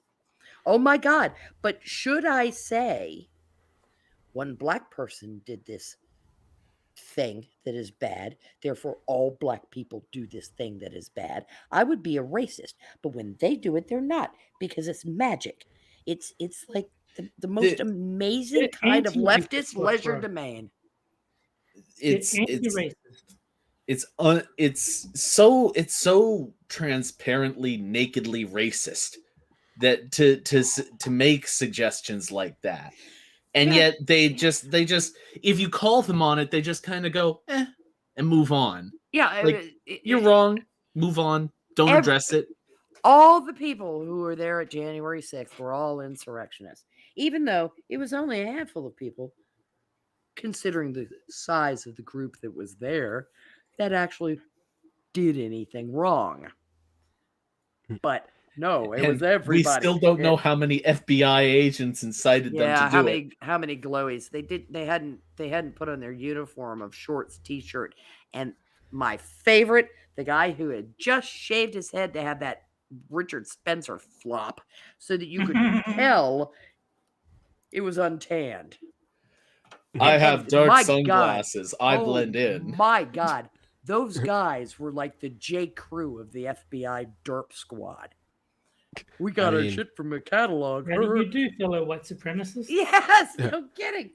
Yeah, but was it as bad as the Tiki Torch guys from the Lincoln Oh. Project? Oh my God. Oh, that was hilarious. Why have we not acknowledged this yet? Like, as this is, they're like, oh, the FBI didn't incite January 6th. FBI didn't do nothing. Well, we didn't know. We don't know that they were the sole insiders. Look, there were loons involved that day, who were. Yeah, we know that there are pro-Trump loonies. Okay, they are culty in their behavior, just like a lot of Hillary's camp was culty in their behavior, or Obama's camp, or Biden's camp, which is Grandpa Shart isn't really Shart in his pants. But no, that's not a problem. There's nothing the matter. Look over here. They're crackpots. This is country is big enough to have crackpots. They're going to come in all varieties. Now, Well, yeah, do I doubt that there were FBI agents there posing? Not really. Not after what they pulled in Michigan. well, yeah, but the total lack of acknowledgement Of for course. for They for the can't presence of the acknowledge FBI and the presence of the partisanship that's been going on surrounding all of this crap. It just blows my mind, because Yeah, it there were shouldn't.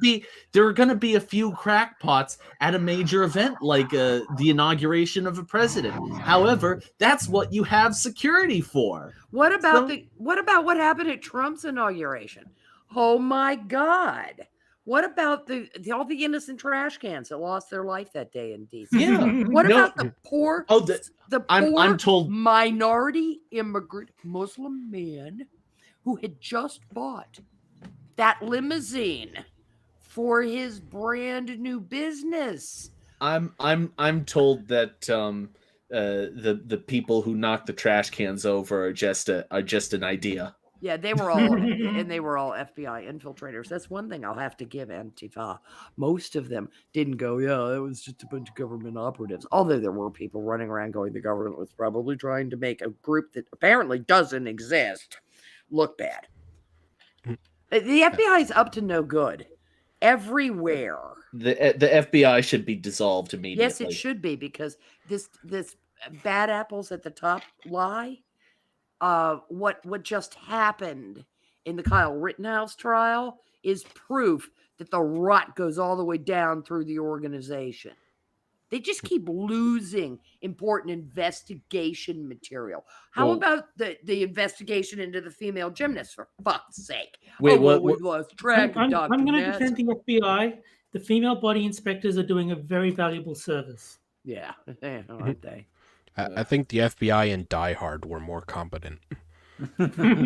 Yeah, and they were, Bigfooty stooges. These guys, it's tragic, because I was more than willing to believe that the FBI in DC was just full of shitty people. I mean, that's fine, because it's DC and it's a shitty place. But to see that down through the organization, they're willing to do the bullshit that they did in Michigan, that they're just following orders. Yeah. How did that work out in 1945? Perfectly. Yeah, it worked out far too well. It worked out amazingly. It's just that, it was horrific.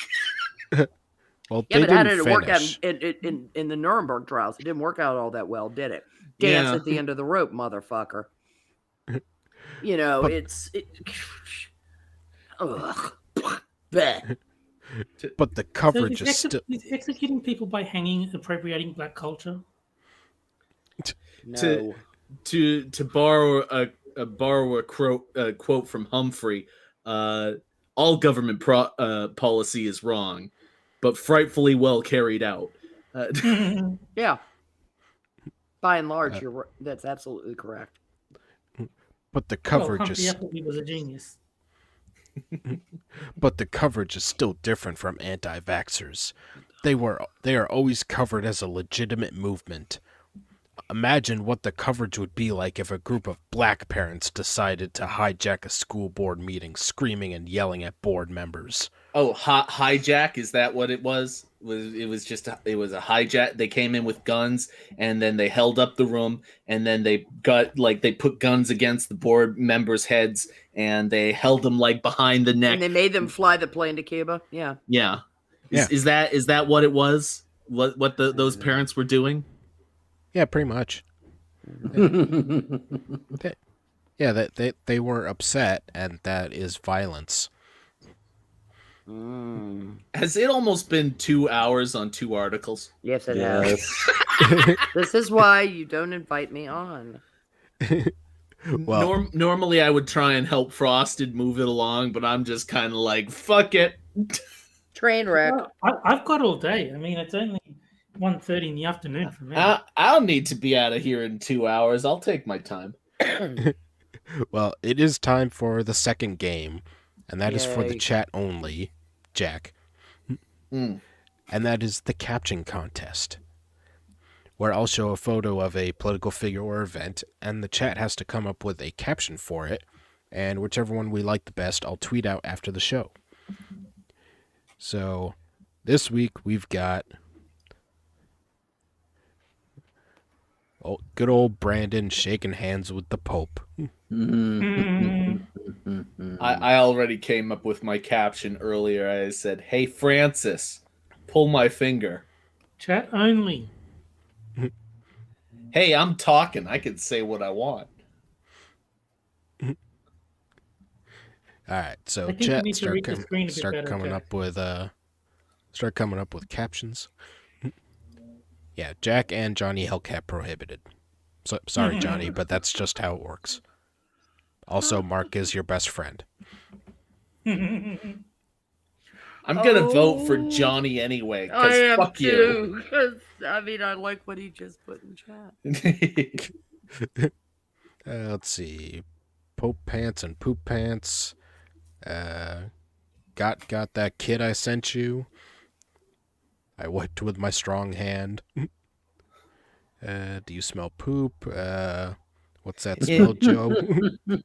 I sense a theme. That was a good pope. That was a good poop. We have a lot in common. Yeah, check your logic. Holy shit, stole it from Becca. Yeah. Let's see. You're going to hell. You Hey, look, a too. picture with 2 bags of shit.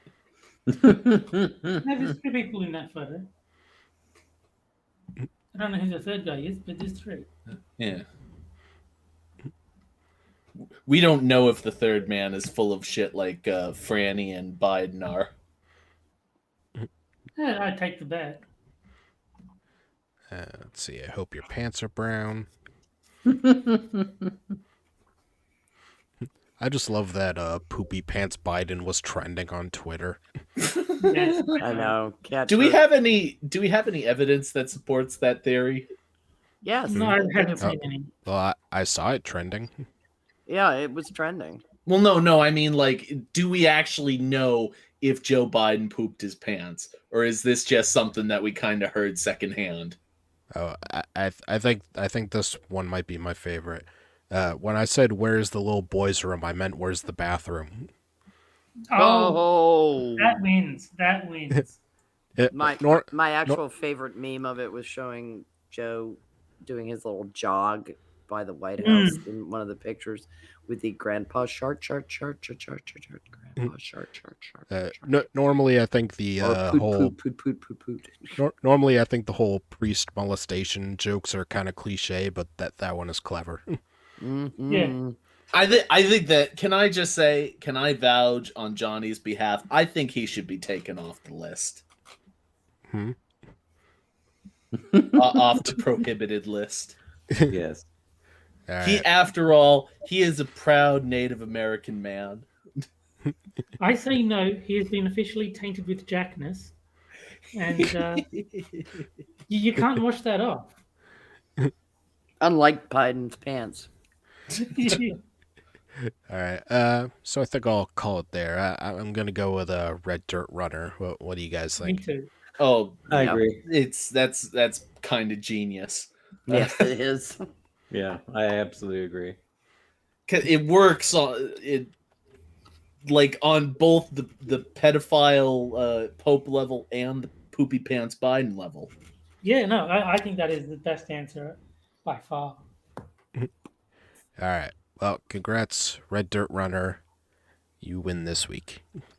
So I'll just copy that down and I'll tweet that out after the show. All right. And now time for our third article. Oh, dear Christ. It And keeps we have going. It another one never after ends. this, too. Alec Baldwin, when white privilege trumps accountability. Oh, shut up. The investigation is still going on, for fuck's sake. What is this about? This one's a short one, but I found it entertaining. Well, short one depends on how long we talk about it. I am not here to defend Alec Baldwin. He is a rich Yes, you are. celebrity. That's the point Yes, of the you are. article. He is a rich celebrity white man living in America. Oh, God. Jesus Christ. His God, when 3 years old. Get some people who know how to meme. His protectors have already lined up for miles and have exhausted themselves and us defending his honor. Really? I'm not here to blame anyone. God said in the day of Pentecost that he would do the separating. But there is this little thing called accountability that our society has taught us, that when you are the right color, socioeconomic status, and gender, you do not have to face it. In other words, Yeah. And today that's black people. in other words, if you are not white, rich, or male, you are not accountable for anything. Wait. So the black people aren't accountable for anything. The poor people and the women, none of them are accountable for anything. Yeah, apparently not. No. Yeah. I think that's making the opposite point anything- of what they're trying. Anything they do is forgiven. Alec Baldwin is responsible for Helena Hutchins' death, but there was a prop supervisor who was supposed to make sure the gun was in working order. When I learned to Well, shoot it was guns, definitely in working order. So he No did a good shit. job. Worked When a I- little too well, you might say. when I learned to shoot guns at the age of 12, some 33 years ago, one of the first rules that I was taught in gun safety and handling: treat every gun like it's loaded. Yes. If I learned that at 12, how is Alec Baldwin less knowledgeable at 61? That's actually a decent question. That's one a lot of people have already asked. The gun in question had 2 previous misfires. This may be true, but whose hands was it in when Helena was shot? Alec Baldwin's. Yes. That's like a I- dun dun dun. I just want to say it like in Team America. Alec Baldwin. No, I think my favorite meme regarding this was I stand behind Alec Baldwin because I sure as hell don't want to stand in front of him. The director in charge had several other incidents where he was reckless on a movie set. This is true, but Alec Baldwin was not simply an actor taking orders. He was an executive producer on the set. His production company oversaw the film, hirings, and firings. 6 crew members had walked off set just hours before Helena was shot. Instead of postponing filming, instead of rehiring crew members of the same caliber and expertise, instead of waiting until they could get more cameras rolling, they replaced them with non-union temporary staff and were shooting on one camera, the same camera Alec Baldwin aimed at, shot Helena in the chest, and left her husband a widower, her 9-year-old son an orphan. I don't No. think God the kid's forbid. an No, orphan. if He's his a husband. father is still alive, he is not an orphan. My Yeah. God. God forbid you get non-union work. Ooh. We can scream to the highest mountain. We can post on social media until our fingers bleed. We can write Hollywood film executives and legislators in DC, and none of that matters. Why?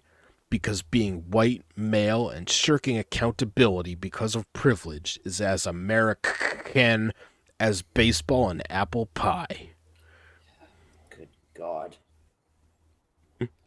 I can't even. And for those in chat who don't know, the KKK stands for Krusty's Comedy Corner. It was a segment on The Simpsons. Yeah. Apparently the author's a Simpsons fan. Who isn't? Or who wasn't back when it was good? Yeah. All This right. is just retarded. The whole Alec Baldwin thing in general is retarded, and Yeah. and honestly, my interest in the story is starting to wear thin. Well, the problem I'm having is there was a failure, a safety failure, that resulted in painful tragedy. I mean, this is a tragic event, and it's being treated like um, meme fodder and point scoring fodder. It's it's kind of sick how this whole thing's been covered. It's just kind of sick. Well, yeah, it's been what's the word? When sensationalized. Yeah, and two people were shot that day. One of them died, and it's either, I mean, it is an accident of negligence.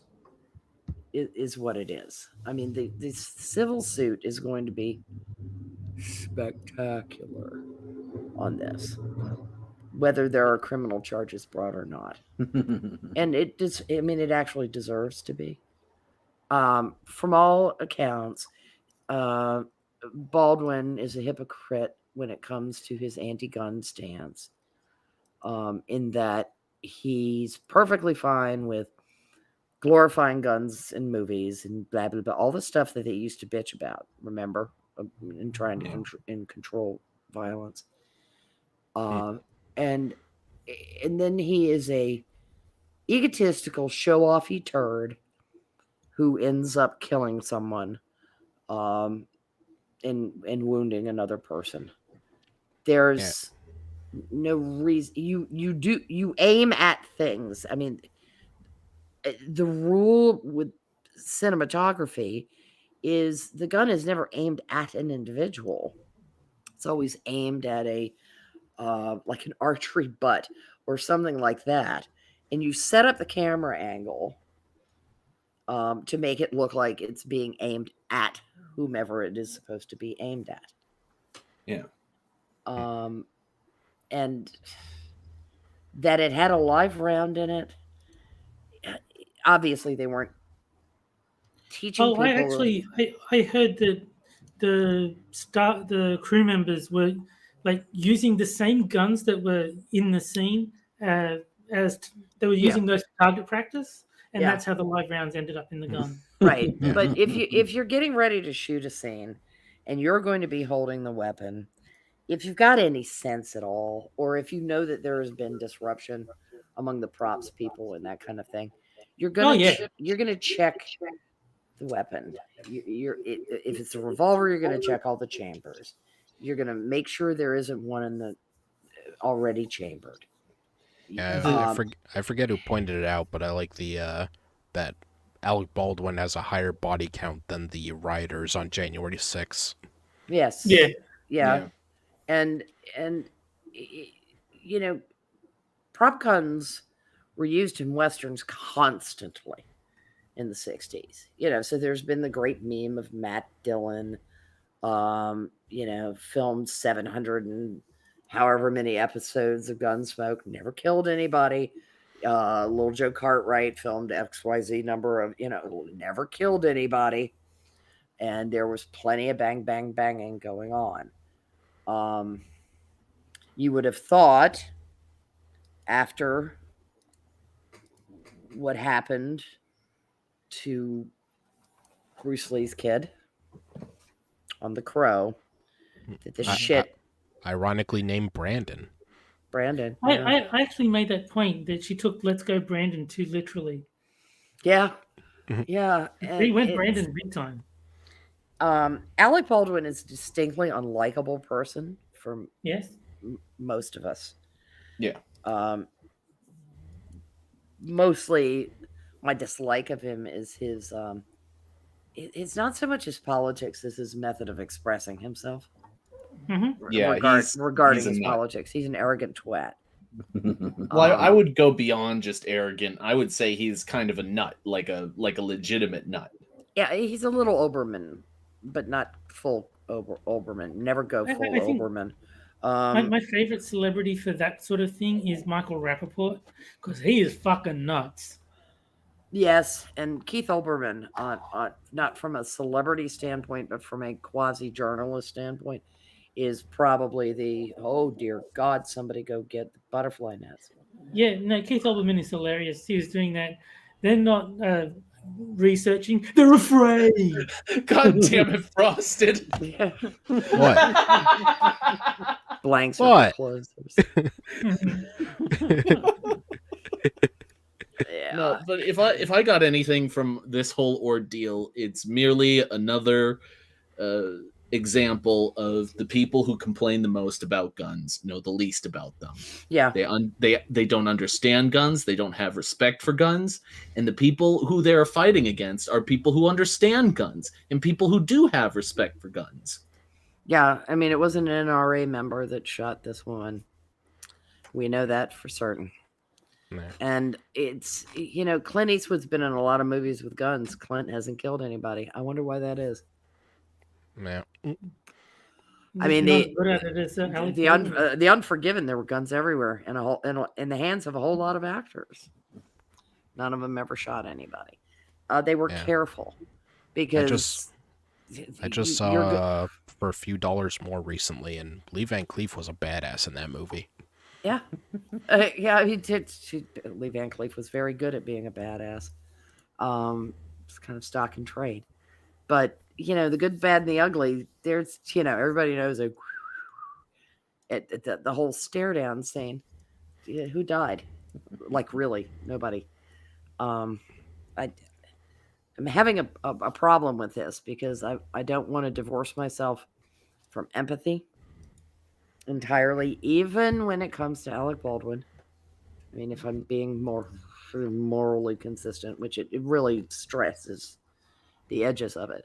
But the fact that everything indicates that it's an accident.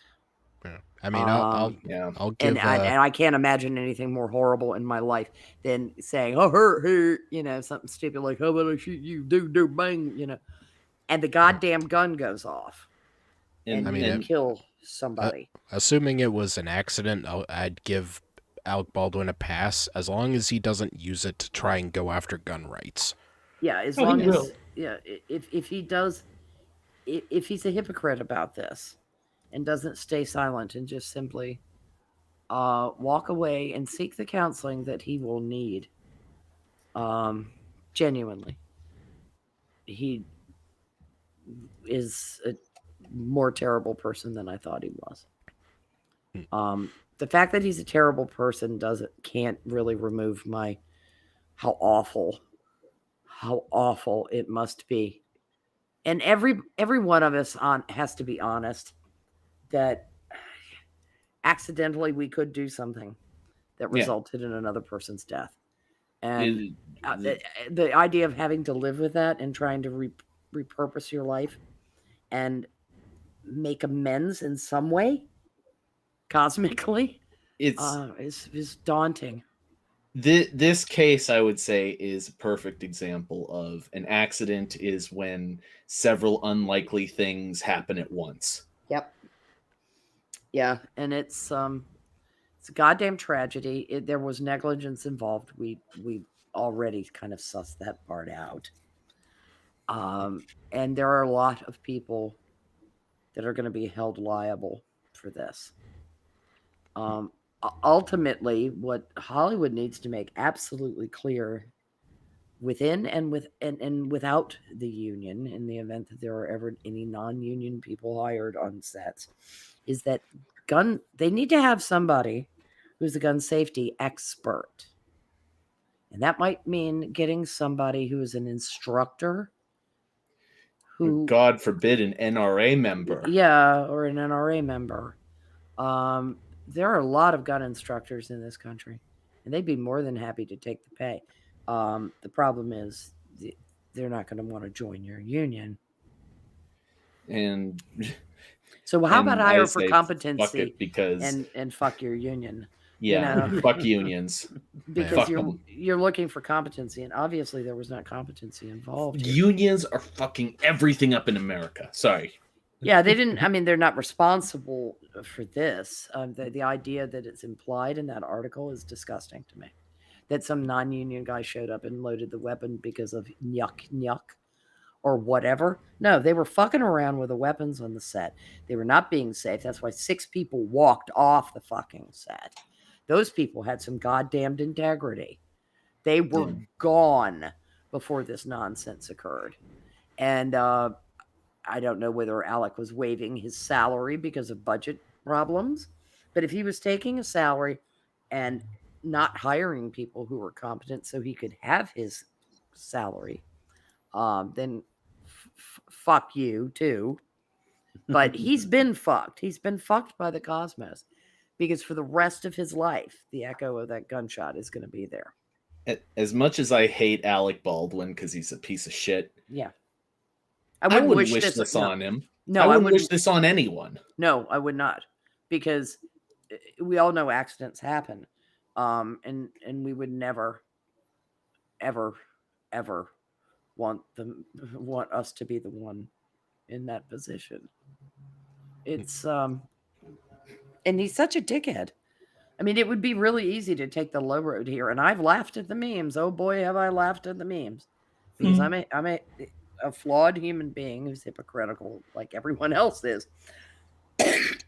But holy crap. You know, this is just terrible. If it is karma, it is.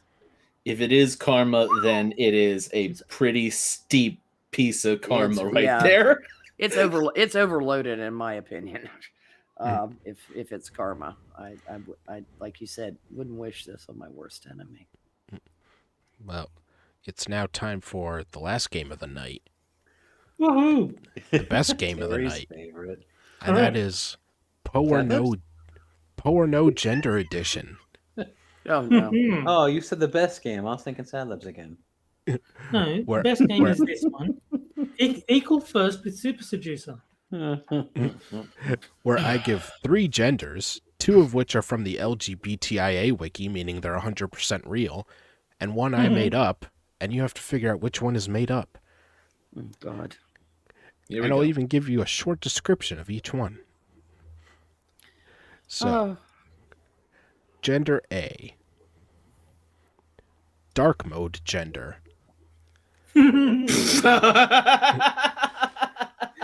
That's too racist to be real. I kind of like that one.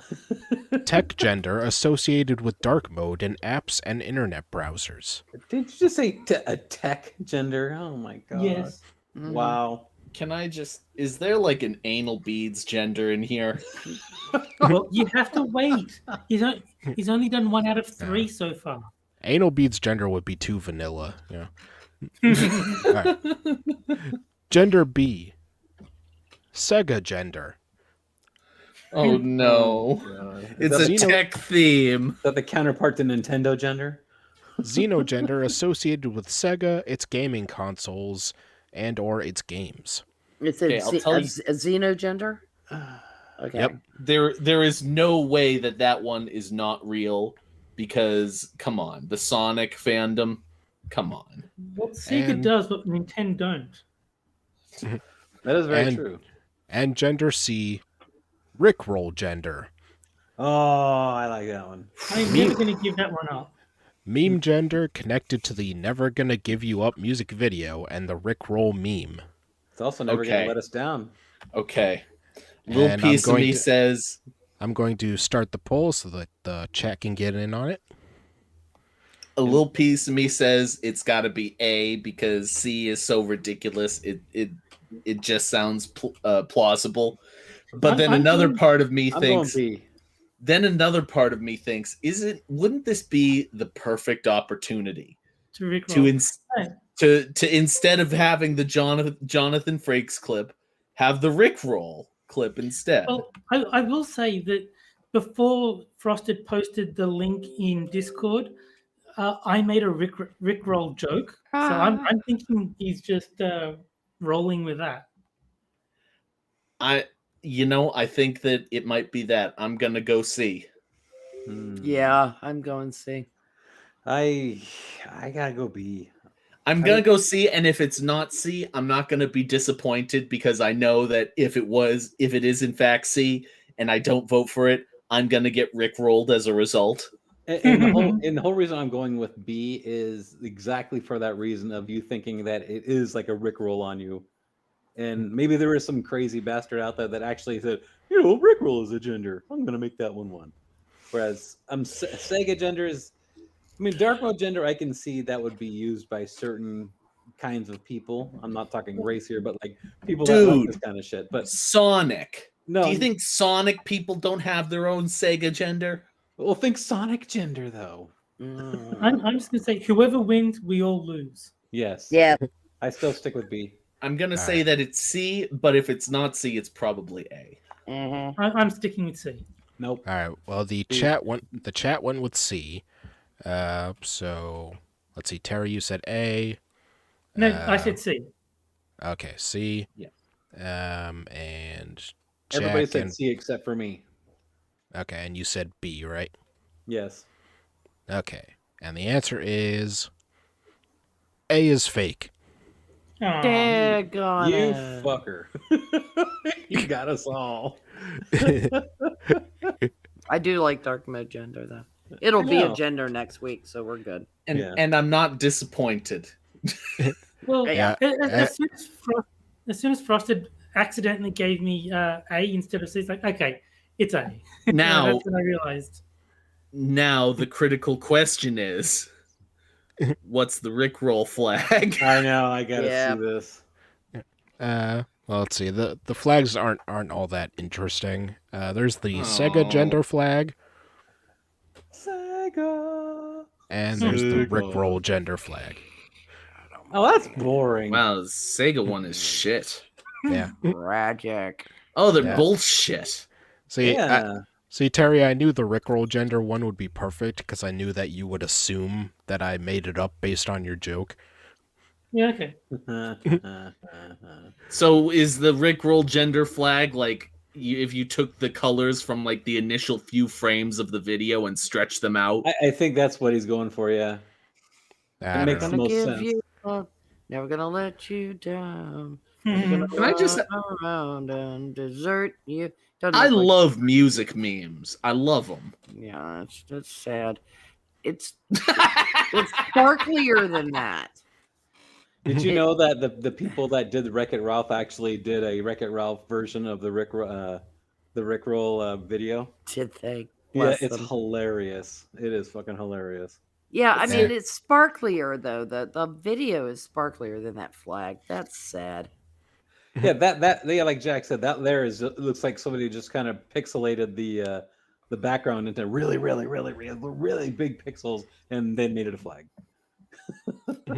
Yeah, they didn't even put like a clip art thing on it like they do with most of the Yeah. flags. Couldn't they have put a dancing gif on it? Yeah, like a really sad dancing white boys singing "Never gonna give you up, never gonna I let you think the down." problem is they're all strangers to love. Okay, well done. Terry, you know the rules. And so do I. A good job, Johnny. Oh, it let us down. All right. All right. And now it's time for the last article. Oh no, really? And this No, this don't worry, we're going to do bonus articles to torture Jack. Okay, I'm gonna bloodwing because I just can't. Okay, I don't want to become like pissy pants Biden. and this one I gotta say really it's hard to take me by surprise, but this one did it. A hard-on isn't consent. As a woman, I needed to learn this too. What? Oh, trust me, What? it gets better. No, what? What? How? What? How? I- How? I unintentionally hurt myself over and over. Wait. So You thought you were having consensual sex, but you weren't because you didn't consent when you were having sex, when you were choosing to have sex? Is that what I'm hearing? Well, Well, in let's fairness, a hard-on isn't consent does make a degree of sense. Like if you wanted to rape a man, you could just stimulate his penis until it stiffened. Like you can rape a guy that way. It's Yeah. just see, I'm see now. curious where they're going with this. I would say that's probably what the article is about, Terry, but that would make too much sense. When we consider that all genders learn about sex from the dominant culture, we see that pleasure is taught as an offering to give to men.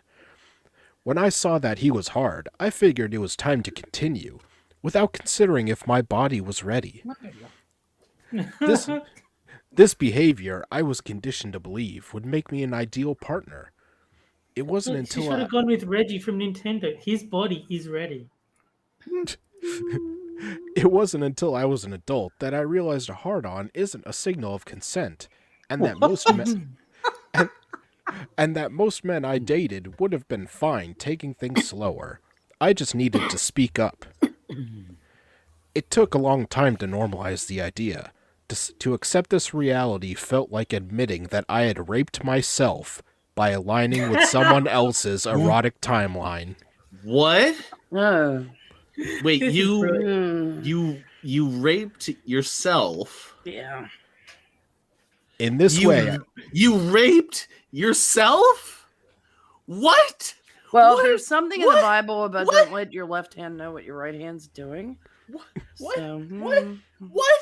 What? How? How? What? How? Why? No! No! No! No! No! Why? How? What? No. She was asking for it. She was wearing purple. In this way, I needed to learn that a hard-on isn't consent, and that rape culture manifests in counterintuitive ways. It's a challenging thought to consider that one would or could rape themselves. It's lunacy. Yes! It's challenging because it's ridiculous. It's insane. It's stupid. It's the only but Insane. That's the word. It's insane. it's absurd on its face. Oh, Terry, you sweet innocent fool. You thought that she was worried about the man being raped. No, I was just saying that based on the headline, I could see an article that made sense from that premise. When I unpacked this idea, I realized I was doing this constantly. The small ways I raped myself were on first dates. Raped yourself? Micro rapes. Oh my god. Self micro rapes. With online dating culture, I've met a lot of cool people that I did not want to kiss. I'd patiently allow men and women to press into my mouth at the end of a date, before going home and sending a "let's just be friends" text. Press into your mouth. What the fuck is wrong with you? Did someone wire your brain incorrectly? Be nice. She's a rape victim. Find this bitch's mother, put her back in. She ain't done yet. What the fuck is wrong with you? My fear for being perceived as impolite, unliked, or a bitch was greater than my need to honor my boundaries. The big ways I raped Your boundaries myself... to yourself? You have boundaries to yourself? The big ways I raped myself are more painful to consider, since I would consent to penetration even if my vagina was not wet. I would leave erotic encounters with a raw, swollen vulva, a condition I now refer to as poofgina. Oh boy. If the guy was a poof, he wouldn't be interested in your vagina. Yeah, it's just. Oh. I knew that the unspoken rule of relationships was touch, so I was used to sex sometimes feeling like homework. I was required to finish it. Sex is like homework. I love. Sex was mandatory, and sexual empowerment was trending in confusing ways. Growing up, Well, here's the thing, lady. If you go out on a date with a guy and you order the most expensive item on the menu, prepare for homework, bitch.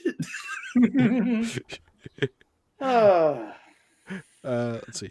Growing up, I not only learned that it was my obligation to offer sex that pleased the other person, but that erotically liberated women wore provocative clothing and regularly enjoyed casual, spontaneous sex.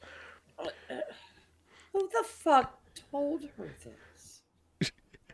I adore provocative clothing, but I do not enjoy casual sex and do not always get wet, even if I love the person. Well, then don't have casual sex.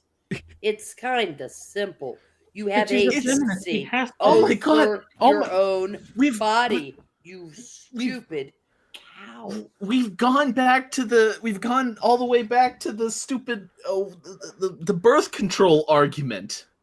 Yeah. These people legitimately don't understand that they have agency over their own bodies and that there are potential consequences to having sex that can be avoided if they choose not to have sex. But what's empowering about not having sex, Jack? They view sex as like Commodity. well, no, not just that, but like a God-given right. I should have the God-given right to have sex and simultaneously not have consequences. Yeah, but instead she got raped. By herself. Yeah, she raped herself. Yeah. Did, That's fucking did this- stupid. Did this mean I wasn't empowered enough? I raped myself more. Oh God, no! It means you're retarded. Just stop. I mean, raped really. myself. I raped myself more, believing that the hallmark of a modern cultured woman is someone who is easily able to get aroused. Okay, now I'm starting to think that none of this is about rape at all, and she just gets off on this idea. Yeah. No, she doesn't get off. That's the problem. Well, she's proving that Twilight's a better written love story. As a result, I developed vaginismus. What? Yeah. Vaginismus is the body's automatic reaction to the fear of some or all types of vaginal penetration. That sounds like your fucking genders. One of them's made up. Whenever So penetration... she's dick phobic. Whenever penetration is attempted, your vaginal muscles tighten up on their own. You have no control over it. What? So like a seizure of her vagina. Yes. If I saw a In Australia, we call it the cunt clamp. If I saw a penis, my body seized up. All right, the cunt clamp sounds like a type of plant. Clamp. Yeah. It sounds like a Venus flytrap type plant. If I saw a penis, my body seized up. They could be the most gentle lover, but my body did not trust my judgment. I had raped myself too many times. What? What? Now she was taking the driver's seat and refusing to let anything in her front door. Wait. So So you the back raped door was yourself. fine. You raped yourself and are blaming the penis, not the man, the penis specifically, Yes. for you raping yourself? Yes. Does this woman why isn't she in an institution? She is a danger to herself. No. She's a self-confessed rapist. She belongs in prison. Yeah. Teaching sex ed from the perspective of pleasure would help people say no. The majority of sex education classes are not based on scientific evidence. Along with this calamity, sex education is almost never a pleasure-oriented conversation. This is a... What scientific evidence does she have herself rape? Well, didn't you know she had the scientific It's paper her that truth. says I raped myself? It's her truth. No. No, it's her delusion. This is a big deal. When we do not teach youth about sex through the lens of pleasure, we perpetuate rape culture. How No. about this? Right. How about we not let this crazy lady decide how to teach our children? This person should be institutionalized. She should not be teaching anyone. A pleasure-centered conversation about sex teaches people about sexual sovereignty and body autonomy. Essentially, you have the right to experience pleasure during sex, and that it is perfectly healthy No, for someone to what say the no. fuck do you? No. What is that? What? No. Right? There is no right to anything here. God, you do have the Right to pleasure during sex? You have the right to stay silent. Well, next they're going to call it a privilege. They're going to be like, "Oh, you have a privilege to experience pleasure." Yes. So Not let's see. wrong. Life, liberty, That's just pursuit. your. Sorry. Life, liberty, pursuit of happiness, and a good fuck. Those Yes. those are the essential human rights. In fairness, let's not write it off completely. Jesus Christ. Let's see. You have the right to experience pleasure during sex, and that it is perfectly healthy for someone to say no during sex. What? Furthermore, discussions about sex that are based in Who pleasure said it wasn't?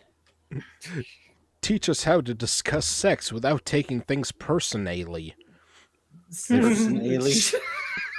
Since when?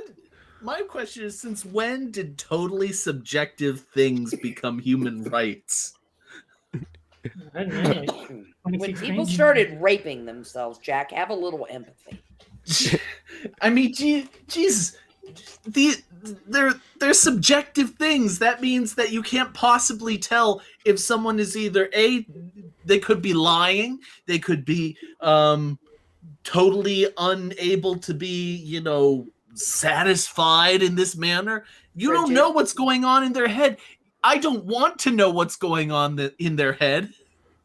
That's I'd what's just like to address chat. If you would like to ensure that my human rights are not violated, I will open my DMs. All of these sex-positive concepts interrupt rape culture. Instead, our system focuses solely on how to prevent reproduction or disease. That is, if a school is willing to go beyond abstinence-only training. Teaching sex education and not including real data about our bodies is violence. We expect our kids to get a driver's license and provide them the proper tools to drive a car safely. Yet with their own bodies, we provide extremely limited knowledge about how their bodies work in sexual situations and how to prevent infections, disease, or unwanted pregnancy.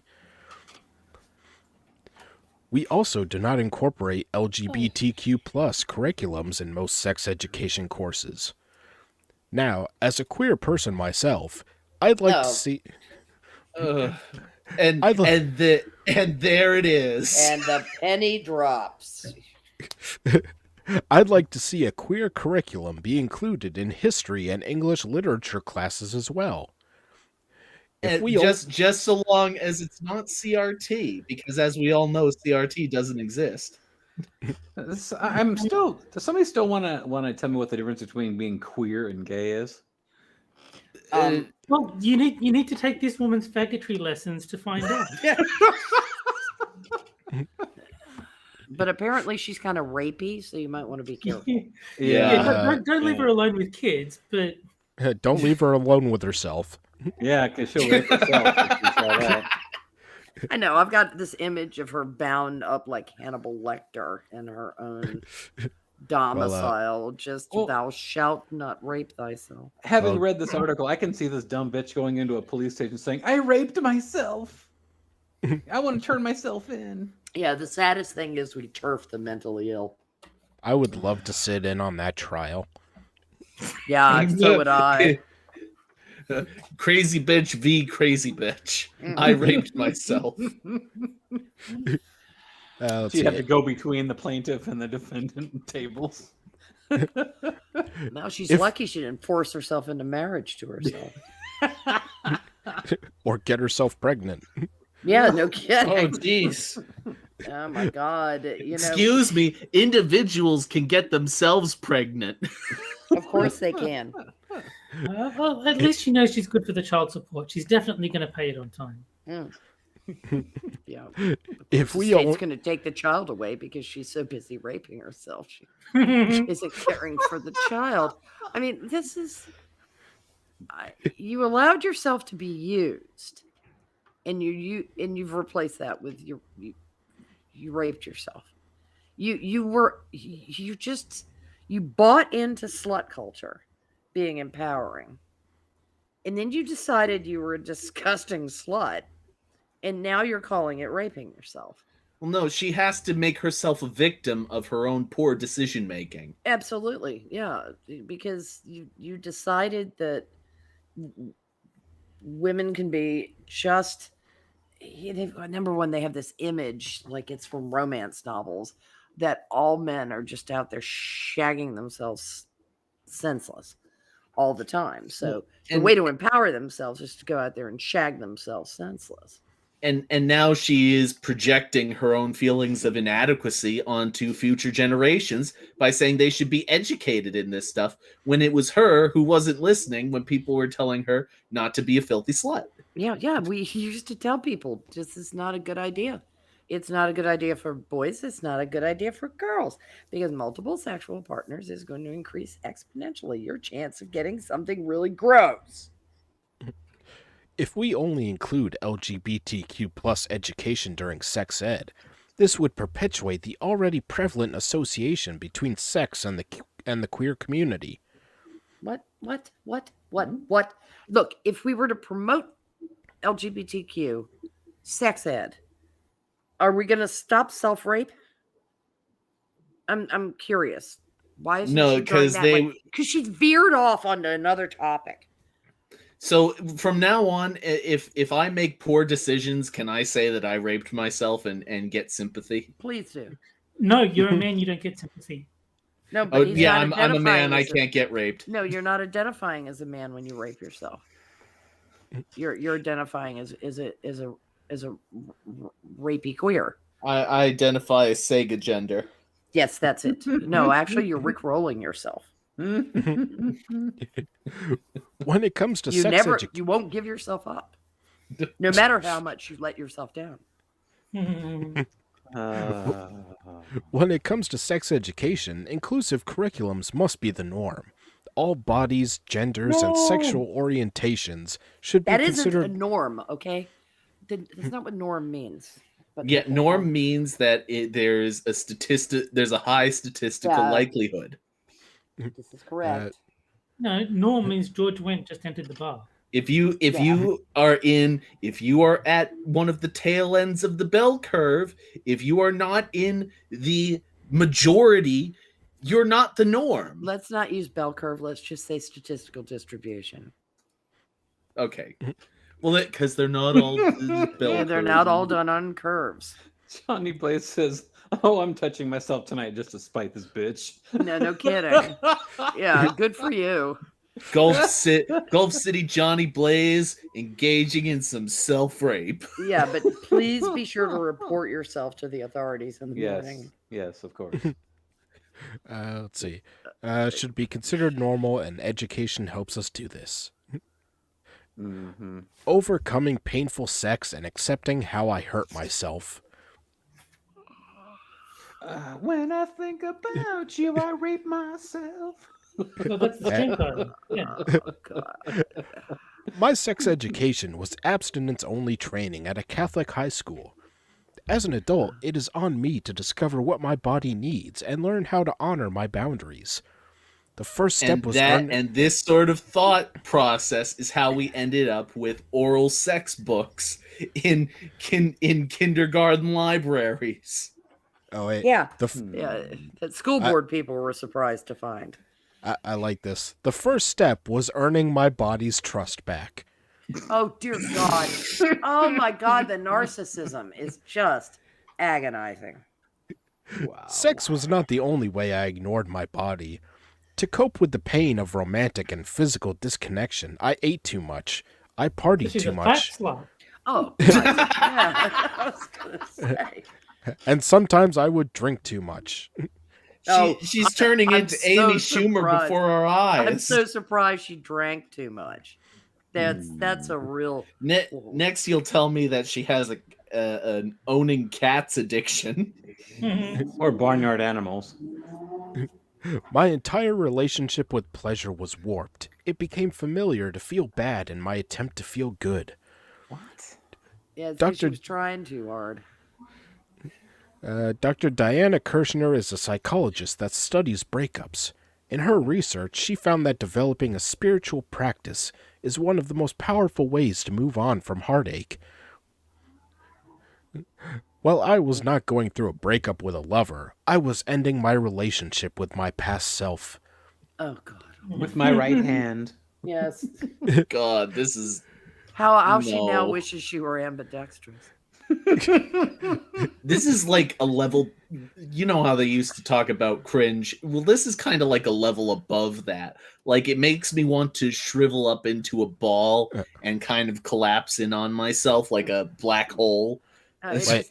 Wait, ambidextrous? If she could use both hands, she could gang rape herself. Yes, she could. She could spit roast herself if she was clever. Now, what if she had a black dildo? And racist. Well, Well, she would have to file Title IX. My way of Girls Gone rebuilding Wild solo edition. my way of rebuilding trust in my body was to develop a spiritual practice. As a queer woman, organized religion is not for me. Instead, I got a goddess card deck. what? I would ask it questions and pull cards with advice on them. So she Well, got a that magic seems like 8-ball. good plan. So what? You were Yeah. now you're gonna say that you were raped by a deck of tarot cards? I was gonna say that paper cut's got to be painful. I was raped by ghosts. Great. So her god was made by Hasbro. All right. Oh my love. One girl, 1 9 of cups. No kidding. Really, this is tragic. Why don't you get a Ouija board and see if you can fit the detector up your twat while you're at it? The idea Maybe it'll with, find your brain. the idea with these cards is that you receive the guidance you need in that moment. This woo-woo practice actually helped me build a new relationship with myself. Wait, Would you're that be- calling would that be- someone else woo-woo? Would that be witchy woo woo? Yeah.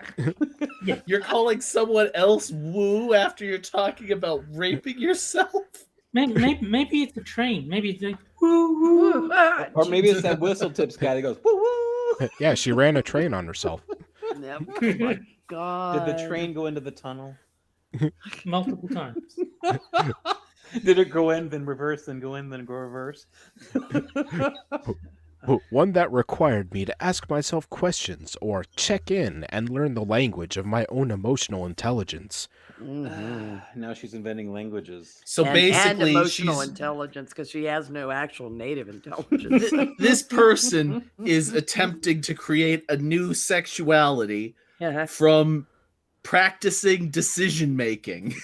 Former self-rape or something. I don't know. She's like, do I actually want to have sex right now? What? I must have stumbled upon a new gender. No, I figured it out. She's a Nirvana fan and she just really likes the song "Rape Me." Or maybe she's going to develop finger gender. I grew up believing many intruding thoughts because they were loud and they aligned with what society had taught me. The worst idea Society had taught you. We live in a Bullshit. society. The voices in her head taught her The voices in her head and the desire to have promiscuous sex. this. or a early failure of antipsychotics. It's kind of hard to tell, Jack. She went up to the Chinese shop up the street and ate too many of those cookies. Yeah. And they said, "Go be slutty." Good one, Johnny.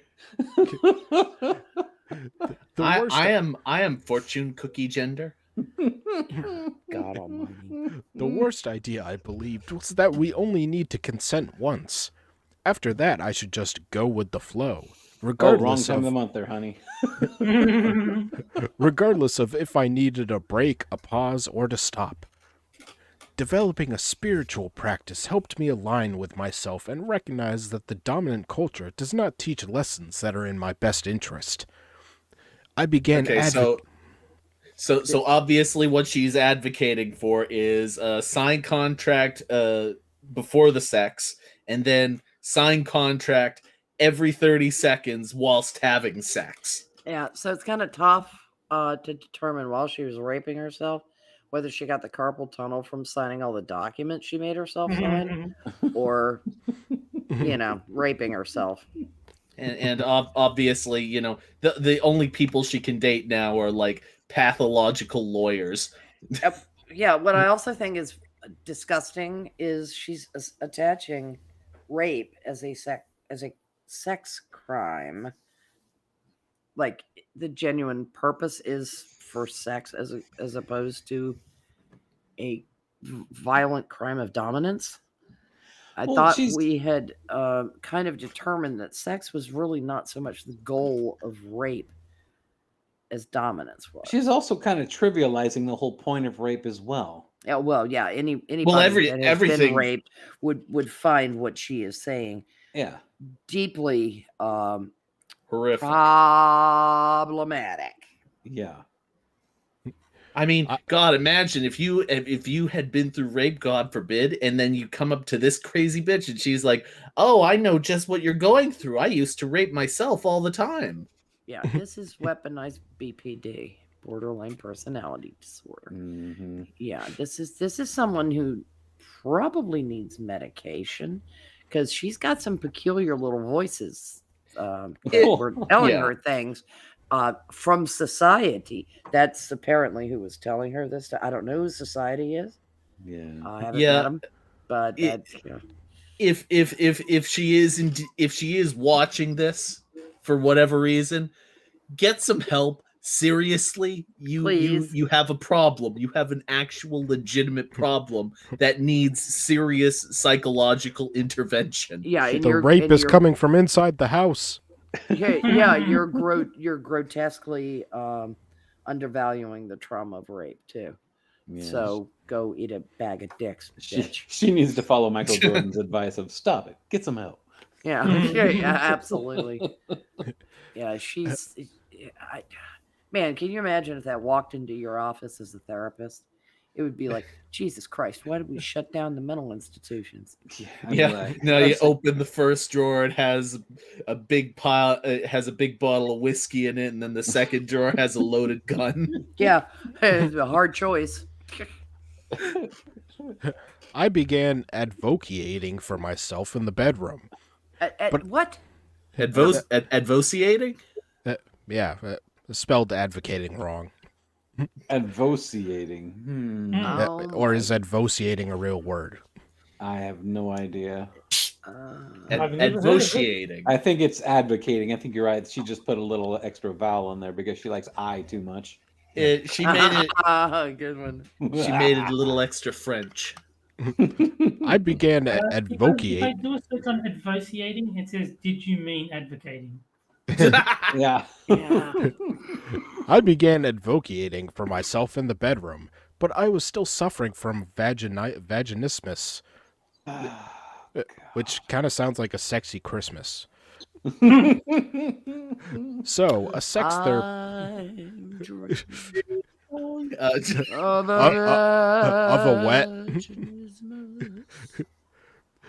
Just like the ones I used to know. Just let her go on, Frosted. Oh, Jesus Christ! Why not? I'm waiting for her to get to the part with children listen. So a sex therapist recommended seeing a specialist that went beyond my OBGYN. Yeah, it was probably a P psychiatrist. Let's see. I reached out to a pelvic floor therapist who is a doctor that specializes in groin muscles and healing. It took 2 sessions to clear my pelvic pain. She even taught me exercises I can do from home, just in case I have a flare-up. Aren't I those have yet called to need them. Kegels? Yes, they are. Yeah. So why didn't you just say Kegel exercises? I had to exercise. We already know what they're fucking called, bitch. Just fucking say it. It was like, oh, what exercises? What are those? Yeah, it'll also help keep your bladder from falling out of you later. You know, I'm starting to have this weird, creepy suspicion that this person wants to be raped. Like, Yeah, they yeah, legit... They're really upset that nobody ever wanted to. Okay. Yeah. Because of course they gained weight. Because they do. Yeah, I don't even want to imagine what this individual looks like. You have to read that full in conclusion there, Frosted. Yeah. Oh, no. In conclusion, we all have hurt ourselves in unintentional ways. Considering how bad sex education is, we should be easy on ourselves as we discover pleasure or heal from pain. Chances are the way we hurt ourselves are also familiar, which means they comfort us in some way. It takes time and the courage to try something new to change. Trust me, it took courage to see a pelvic floor therapist. I don't know anyone who jumps for joy at seeing a pussy specialist. Pussy specialist. Well, how about this? Just drop the pelvic floor part. Just see a therapist. What can you relationship with your body teach you? What This can is- you relationship with Should your be body your. teach you? Should be your. This is a great place to start on the journey of sexual empowerment. No, it's not. You're Oh, a and, fucking nutcase. And the little about the author section, Nadege is a sex scholar who uses her knowledge to bring warmth to heavy topics. Okay, I gotta look this bitch up. Nadege. Just give me a moment. Look under self-rapist. Jesus. But man. yeah, when I found this article, I knew I had struck gold. Oh my god, this is the dumbest thing I've ever heard. Everything. This is so much dumb. Please give me a picture of this bitch. All the dumb. Oh, come on. It's all the sad too, but it's all the dumb. There's a picture on the article. If you click on that, you should be able to find it. I know, but it's my shitty ass internet's acting up again. She But I'm- really needs to get over herself. Oh my god, it's a white chick. Yeah. Of course it is. And she doesn't look And the big to world me. That's makes the- sense again. Hold on a second. Tab. Oh god. Here's an idea. If you're a lonely white woman, just seek help on that basis alone. Okay, You know what I'm confused by is the title, because a hard-on isn't consent. It kind of sounds like forced envelopment, right? Well, that's what I was saying before. Yeah. And Okay, there's a link in chat to a picture of this But, thing. That there is Wait, what there is an M. Night Shyamalan style twist to this article. Yeah. Oh, But, there's something yeah, missing. from the sounds of it, what she means is oh his Christ, add-on isn't my consent. There's something seriously wrong with this woman's mouth. she also got the crazy eyes. Uh-huh. She got the serious crazy eyes. And she said that is one of the gummiest fucking smiles I've ever seen. Yeah. She looks like that fucking the mouth of Sauron from that deleted scene from Return of the King, where they basically magnified Bruce Spence's mouth really, really fucking big to see gigantic teeth and Yeah. I just don't. I just hope the and the- rapist gets sent to prison. If you hide her head in her tattooed arms, Sorry, I opened up the picture. All right. Well, that's Bless all- her heart. that's all she's I have. she's a trained dominatrix. Of course she is. But only of herself. Of Yeah. course she is. Yeah, She only dominates herself. Oh, and her pronouns are she, they. Uh-huh, Even better. because you've got to make room for the voices in her head. Yeah. A Well, I mean, Berkeley it has to be graduate. they because one of Oh, them's the rapist. Berkeley. Yep. Who's surprised by Aw. that? Mm-hmm. A smart person who got crazy a long time ago. The top writer in psychology. Got it. Uh-huh. Sorry, Russell. Go ahead. All right. Well, that's all I had for tonight. So I'm going to shill my co-host and guest. Jack Gunsky is on this, and that's it for now. I Yeah, don't. good. I don't exist otherwise. When this show turns off, my presence vanishes from existence. Yes. Yep. But Quippers United will be back at some point. And let's see. Moonshock has his Twitch channel linked in the description where he plays games that aren't as good as Super Seducer. Terry Diamantis is on this. He's on Della Hayes and One Ton Hammers Minions Nights. Mhm. He's on Yep. Six of Sober streams. He's on Johnny Hellcat streams. Is that everything? Yeah, because someone stopped doing Quippers United. And anything you want to shill, Prospero? No, you can find me on Tuesday nights and often on Saturday nights on the Minions. All right. And Otherwise, on Twitter once in a while. all right. And When you need to get mad at someone. Or when I need to just enjoy something as much as I enjoyed Tuesday. Oops. The hell Nope. was that? I dropped some shit. Oh. Well, don't do that. He dropped his fondue set. all right. Well, we'll be back next week at the same time, Friday, 9 p.m. Eastern. And we'll see you guys next week. Have a good night, Bye, everybody. Bye. We're sorry. Don't rape yourself.